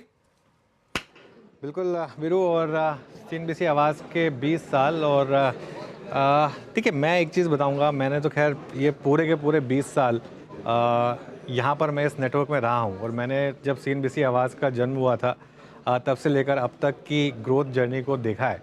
और ऑब्वियसली जब चैनल CNBC आवाज़ शुरू हुआ था तब उस समय मैं CNBC TV 18 का एक हिस्सा था, लेकिन उसके बाद जिस तरीके से CNBC आवाज़ ने एक मुकाम हासिल किया और आज की डेट में आई थिंक बिज़नेस की जो सबसे भरोसेमंद आवाज़ है वो CNBC आवाज़ ही है। और इसका श्रेय जाता है पूरी की पूरी टीम जो आप देख रहे हैं। आपको दिल्ली स्टूडियो में लक्ष्मण जी और पूरी टीम दिखाई देगी, अहमदाबाद में केतन जी भी हैं और ऑब्वियसली मुंबई में तो हम सब यहाँ पर हैं ही। और कुछ आपको चेहरे दिखाई देंगे जो आपको शायद चैनल पे ना दिखाई देते हों, लेकिन इस पूरे 20 साल में चैनल के साथ वो रहे हैं और बैकग्राउंड में काम करते हैं। ऐसे आपको कई चेहरे यहाँ पर दिखाई देंगे। तो यहाँ पर कोई कुछ कहना चाहेगा? मैं तो सिर्फ यही कहूँगा कि मैं एक पिछले 20 साल में जो CNBC आवाज़ ने किया है, अपने दर्शकों को बस यही बताना चाहूँगा कि अगले 20 साल भी हम उसी भरोसे से और उसी जिसे कहते हैं एक कॉन्फिडेंस से, एक रिस्पॉन्सिबिलिटी के साथ इस देश में बिज़नेस जर्नलिज्म को आगे बढ़ाते रहेंगे। एक चीज़ जो हमने नहीं करी है और जो हम नहीं करेंगे, ये चीज़ ज़रूरी है समझनी सबको। एक चीज़ जो हमने नहीं करी है वो है कि किसी भी तरह के प्रेशर में आकर, चाहे वो रेटिंग का प्रेशर हो, चाहे वो किसी भी और चीज़ का प्रेशर हो, अपनी प्रोग्रामिंग क्वालिटी में कंप्रोमाइज़ करना, चाहे वो उस तरीके के स्टॉक्स हों जिनको लेकर रिटेल फंस जाएगा या उस तरीके की चर्चाएं हों जो रिटेल के लिए इवेंचुअली जाकर अच्छी नहीं होंगी। वो कुछ चीज़ें हैं जो हमने नहीं करी हैं, भले ही हमको उसका कई बार खामियाजा भी भुगतना पड़ा हो, लेकिन ये इस मंच से मैं आज भी कह रहा हूँ कि एक ऐसी चीज़ है जो हम नहीं करेंगे। और एक काम करते हैं, यहाँ पर काफ़ी लोग हैं जो काफ़ी समय से हमारे साथ जुड़े हुए हैं। आप में से अगर कोई कुछ कहना चाहे तो विपिन जी आप कुछ कहना चाहें या कोई और कुछ कहना चाहे तो इम्पॉर्टेंट यही है जो आपने बोला, बहुत अच्छी बात कही है आपने कि क्या करना है अमूमन सब लोगों को पता होता है, बट क्या नहीं करना है वो एक बहुत इंपॉर्टेंट चीज़ है। CNBC आवाज़ 2 दशक का है सफ़र, 2 दशक बहुत बड़े होते हैं, बहुत बड़ा टाइम है। तो CNBC आवाज़ ने हमेशा वो चीज़ें कही हैं, चाहे वो कंज्यूमर हो, चाहे ट्रेडर हो, चाहे निवेशक हो, जो लोगों के काम का है और गलत चीज़ों से उन्हें बचाया। और आपने कहा अगले 20 साल भी ये चीज़ ज़रूर ध्यान में रहेगी। तो आई थिंक ये मोस्ट इंपॉर्टेंट चीज़ है जो आपने कही। बिल्कुल। लक्ष्मण जी, दिल्ली की टीम कैसा फील कर रही है आज 20 साल पर? बहुत एक्साइटेड है। हमारे दिल्ली की टीम में कई लोग ऐसे हैं जो आवाज़ के समय से जुड़े हुए हैं और आवाज़ के समय से जुड़ने के बाद अब लगाव कुछ इस तरह से महसूस होता है। बहुत संक्षिप्त में कहूँगा कि हमारी आवाज़ ही हमारी पहचान है, ये आज की स्थिति में हम सब की बन गई है। और हमारे साथ एक नए चेहरे जो सबसे पुराने हैं, अरुण पांडे जी हैं, जो शुरू के दिनों से आवाज़ के साथ जुड़े रहे, अभी नेटवर्क 18 में है, न्यूज़ 18 की यूपी चैनल को देखते हैं और इन्होंने बचपन से आवाज़ को देखा है। कुछ कहना चाहेंगे अरुण जी? नहीं, आज तो साफ लग रहा है कि अब मैं धीरे धीरे युवा होता जा रहा हूँ, 20 साल के हो गए हैं और आगे CNBC आवाज़ ने सबसे बड़ी बात, जब हम लोग ने शुरू किया था तब लोगों को पता नहीं होता था, तो समझाया करते थे हम लोग कि CNBC आवाज़ में क्या दिखाते हैं, तो लोग नहीं समझ पाते थे कि अच्छा कंज्यूमर है। फिर धीरे धीरे बढ़ते बढ़ते अब ये हो गया है कि लोग बिजनेस और कंज्यूमर की बात करते ही तुरंत कहते हैं अच्छा CNBC आवाज़ देख के हमने ये जाना। तो CNBC आवाज़ का लोगों को फाइनेंशियली जागरूक करने में और कुछ हद तक कहेंगे कि पैसे के प्रति लगाव रखने में उनको जागरूक किया है, ये सबसे बड़ा योगदान। हालांकि जो लोग काफ़ी ज़्यादा डिजिटल पे रहते हैं, तो हमारे साथ ये अंकित जी हैं, डिजिटल के मुखिया यही हैं और टीवी नहीं तो डिजिटल के सहारे आपकी आवाज़ पहुंचाते हैं। अंकित कुछ कहेंगे? बहुत सबसे यंगेस्ट मेंबर हैं हमें लगता है। नहीं सर, काफ़ी सारे युवा लोग हैं हमारी टीम में, बस सर यही है। खैर मैं तो अभी हाल में ही जुड़ा हूँ, लेकिन पहले तो जन्मदिन की सभी को ढेरों शुभकामनाएं और उम्मीद करते हैं कि अगले 20 साल में हम नए मुकाम पर पहुँचेंगे और नए मुकाम हासिल करेंगे। जी बिल्कुल लक्ष्मण जी, ये चीज़ हाँ बिल्कुल। सबसे छोटे जब आपने कहा तो कहीं आप हाइट में तो नहीं कह रहे थे? नहीं, सबसे युवा कह रहा था, यंगेस्ट। ठीक है, एक बार अहमदाबाद चला जाए, छोटी सी टीम है हमारी वहाँ पर, केतन जी उसको लीड करते हैं। केतन जी, एक क्विक वर्ड आपकी तरफ से। Good afternoon sir. देखिए, आज तो हम ग्राउंड जीरो पर थे, वित्त मंत्री यहाँ पर आई थी एक कॉन्वोकेशन में, तो मैं इस वक्त गांधीनगर की राष्ट्रीय रक्षा यूनिवर्सिटी में हूँ और मेरे साथ कैमरामैन कौशल भी है और कुछ जो RRU के जो एजुकेटिव है वो भी हमारे साथ जुड़े हैं। लेकिन एक छोटा सा 30 सेकंड का एक मेरा अनुभव साझा करना चाहूंगा। अभी मैं इंटरनेशनल विजिटर लीडरशिप प्रोग्राम में US गया था, तो आप मानेंगे नहीं सर, वहां के जो NRI है जो 70 ईयर ओल्ड है, तो वो लगातार CNBC आवास देखकर अपना पोर्टफोलियो है वो उन्होंने काफी बढ़िया बना लिया है। और जैसे जैसे लोगों को पता चला, जो खासकर इंडियन ओरिजिन है या तो जो गुजराती पीपल वहां बसते हैं, तो वो बोले कि नहीं नहीं, आप हमें मदद करो, हम भी निवेश करना चाहते हैं। तो CNBC आवास 7 समंदर पार पहुंच गया है। और जहां जहां जाते हैं तो ये जो 2 ऑफिसर है वो भी जुड़ना चाहते हैं कि भाई हम भी, मतलब आपका जो 20 साल आपने पूरे किए, तो हम भी एक हिस्सा बनना चाहते हैं। तो CNBC आवाज अत्र तत्र सर्वत्र ये कह सकते हैं, और ये मेरा खुद का अभी का एक अनुभव भी ये हुआ है। ओके, अच्छा, एक बार वीरू के पास भी चलते हैं। और वीरू, कुछ 4 लाइनें लिखी है आपने कि नहीं, या कुछ आपके अंदर इतनी टैलेंट है, अभी लिख दी होगी आपने, सोचे बैठे बैठे? मैं माफ़ी चाहूँगा, 4 लाइनें तो नहीं लिखी, लेकिन मैं ये कहूँगा कि मैं 2018 से CNBC आवास से जुड़ा हूँ। आपके साथ, लक्ष्मण जी के साथ और अरुण जी के साथ मेरी बहुत पहले की मित्रता है। सन 2014 से हमारे साथ हैं और अभी भी इसी बिल्डिंग में प्रीमाइसेस में रहते हैं, हमसे मिलते रहते हैं।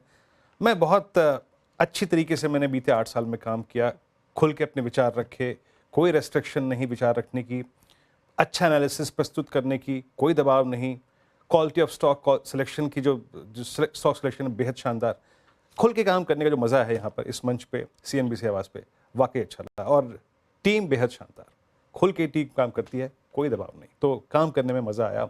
और ये 8 साल का सफ़र 20 साल में से मेरा बेहद शानदार रहा। ये मौका मुझे पिछले 1-2 साल में कई बार मिला है और मैंने कई लोगों से बात भी करी है और आपको दिखाया भी, जो टीम हमारे पीछे काम कर रही है यहाँ पर। उनमें से एक को मैं बुलाना चाहूँगा, जो आई थिंक CNBC आवाज़ की जो स्पिरिट है उसको काफ़ी हद तक रिप्रेजेंट करते हैं। एक बार मंगेश को बुलाते हैं ज़रा यहाँ पर। और मंगेश, जो हमारी सोशल मीडिया टीम है उसमें, अब मंगेश के पास आई थिंक मैं दिन में कम से कम 20 बार जाता हूँ कि ये मुझे चाहिए, अभी चाहिए, अभी चाहिए, और आज तक कभी ऐसा नहीं हुआ कि मंगेश के चेहरे पर शिकन आई हो। हमेशा मंगेश ने हंसकर एक काम किया है और वही पूरा का पूरा आपको पूरी टीम में भी नज़र आता है। मंगेश, एक शब्द आप भी कहिए कुछ। जस्ट चीयर्स टू CNBC आवाज़, जैसे ऐसे ही कंटिन्यू रहे हमारी शानदार जर्नी। बिल्कुल, देखिए मंगेश जैसे कहते हैं रील्स भरपूर बनाते हैं, लेकिन जब खुद बोलने की बारी आती है तो बस इतना ही बोलते हैं। शायद शिप्रा कुछ बोले उससे ज़्यादा, शायद ये अच्छा कनेक्शन ही चला गया। ओके,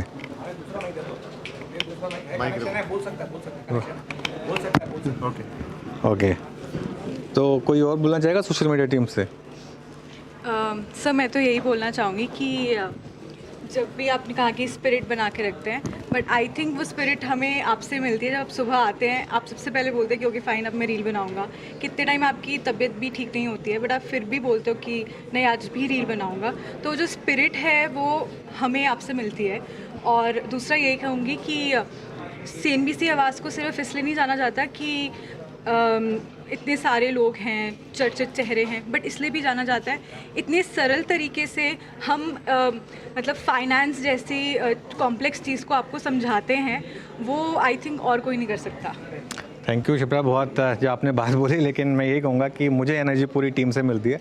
और एक विकास को जरा लेकर आइए एक बार जरा, ये विकास थोड़ा ये हमारे ना एक इन हाउस फूडी हैं विकास, और खाने में क्या ट्रेंड चल रहा है, क्या वो सब विकास से पता करते हैं, लेकिन एक साथ ही बहुत अच्छे प्रोड्यूसर भी हैं और CNBC आवाज़ के साथ इतने सालों से जुड़े हुए हैं। विकास, कुछ कहना चाहेंगे? यस सर, मेरे को यहाँ पर CNBC आवाज़ में 15 साल हो गए और मेरे 20 साल के करियर में मेरे सबसे शानदार 15 साल यहीं बीते। और ये दिल्ली की टीम है, ये दिल्ली की टीम में अरुण जी हैं, लक्ष्मण जी हैं, आकाश भूषण ये और अंकित, ये इन लोगों के साथ मैंने इतने साल काम किया, इतने सालों से, वो बहुत ही शानदार सफ़र रहा और आपकी गाइडेंस में तो कमाल ही कर रहे हैं। देखिए ऐसा है, जिन लोगों से मैं अब माइक नहीं दे रहा हूँ वो उसका मतलब ये बिल्कुल नहीं है कि उनके काम को मैं उतनी इंपॉर्टेंस नहीं देता हूँ। ये सबको पता है कि मैं सबके काम को उतनी इंपॉर्टेंस देता हूँ। बस जस्ट ये है कि यहाँ पर थोड़ा सा हमारे पास टाइम कम है, तो इसके लिए हम कुछ लिमिटेड लोगों से ही बात कर रहे हैं। अच्छा, अपर्णा है क्या या फिर अपर्णा आइए। हाँ, तो देखिए ये अपर्णा है। ऑब्वियसली आई थिंक इनको तो अब सब जानते होंगे, और जो हमारे खास तौर से गेस्ट हैं वो तो इनको अच्छे से जानते होंगे। तो अपर्णा एक मेरे लिए पर्सनली वैसे एक वन स्टॉप सोल्यूशन है। मुझे अगर कुछ भी चाहिए होता है तो मैं अपर्णा को बोलता हूँ। अपर्णा, 2 शब्द। इमोशनल मोमेंट है सर मेरे लिए। एंड मेरा बेटा 15 इयर्स का हुआ है और चैनल 20। सो CNBC आवाज़ इज़ माई फर्स्ट चाइल्ड, और मैं इस चैनल को उसी तरीके से ट्रीट भी करती हूँ और फिर खुद को भी इस तरीके से फील हमेशा करवाती हूँ। कितने भी चैलेंजेस आए, मुश्किलें आई, कुछ भी आए, बट CNBC आवाज़ ऑलवेज मेरे लिए नंबर 1 फर्स्ट ही रहेगा। Thank you. बिल्कुल, ये चैनल हमारे लिए सबके लिए नंबर 1 ही रहेगा और फर्स्ट ही रहेगा, ये फैक्ट है। और एक काम करते हैं, अब ज़्यादा वेट नहीं करते हैं और केक कटिंग की तरफ बढ़ते हैं। तो जो सबसे टीम में यंग बच्चे हैं वो आए केक कटिंग के लिए। आ जाओ आशीष।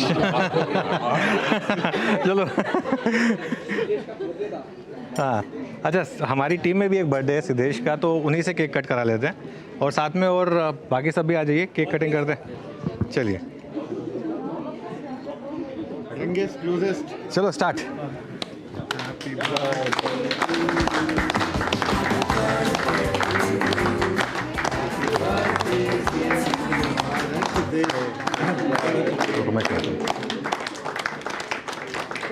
Happy birthday. चलो अन्ना, किसी भी सेलिब्रेशन का जो हम एंड करते हैं वो अन्ना के 3 चीयर्स से ही होता है, तो थोड़ा सा है ना। हाँ, thank you. It's been 20 years, great. आधा टाइम ऑफिस में रहता हूँ तो बीवी गुस्सा होती है, बट क्या करें, work is worship. Hip hip हो रहे CNBC आवाज़, गॉड ब्लेस CNBC आवाज़, नेक्स्ट 2 दशक का। Thank you so much. Thank you so much. और खैर इस बीच में मार्केट की क्लोजिंग हुई, काफ़ी ख़राब क्लोजिंग हुई। थोड़ा सा आज हमारी एनिवर्सरी में थोड़ा मार्केट का मूड ख़राब था। लेकिन देखिए 20 साल में एक चीज़ बताऊँ मैं आपको, 20 साल में ये भी हमने खूब देखा है। हमने ऐसे टाइम भी देखे हैं जिसमें मार्केट हमारे बर्थडे पे 4-4% ऊपर रहा है। हमने वो टाइम भी देखा है जैसे आज हमारे बर्थडे पर मार्केट नीचे भी रहा है। लेकिन हमारे 20 साल के इतिहास में एक चीज़ तो आपको माननी होगी कि 20 साल समृद्धि के रहे हैं इन्वेस्टर्स के लिए, और यही शायद अगले 20 साल भी रहने वाले हैं। तो एक बार फिर से तहे दिल से मैं अपनी पूरी टीम को तहे दिल से शुक्रिया अदा करना चाहता हूँ। मैं कई बार थोड़ा सा हो सकता है कि गुस्सा भी हो जाता हूँ, कई बार हो सकता है कि थोड़ा सा मूड भी मेरा ऑफ हो जाता है, लेकिन इन जनरल मुझे पता है कि मैं एक बहुत अच्छी टीम के साथ काम कर रहा हूँ, और इसमें मुझे कहने में कोई डाउट नहीं है कि शायद बेस्ट बिजनेस टीम को लीड करने का मुझे मौका मिला है, उसको मैं अपनी प्रिविलेज समझता हूँ। और थैंक यू सो मच आप सबका CNBC आवाज़ के लिए इतना अच्छे से काम करने के लिए, और हमारे सारे व्यूअर्स आपकी वजह से हम हैं। थैंक यू सो मच, और हम अगले 20 साल इसी शिद्दत से अपना काम करते रहेंगे। Thank you so much for joining us.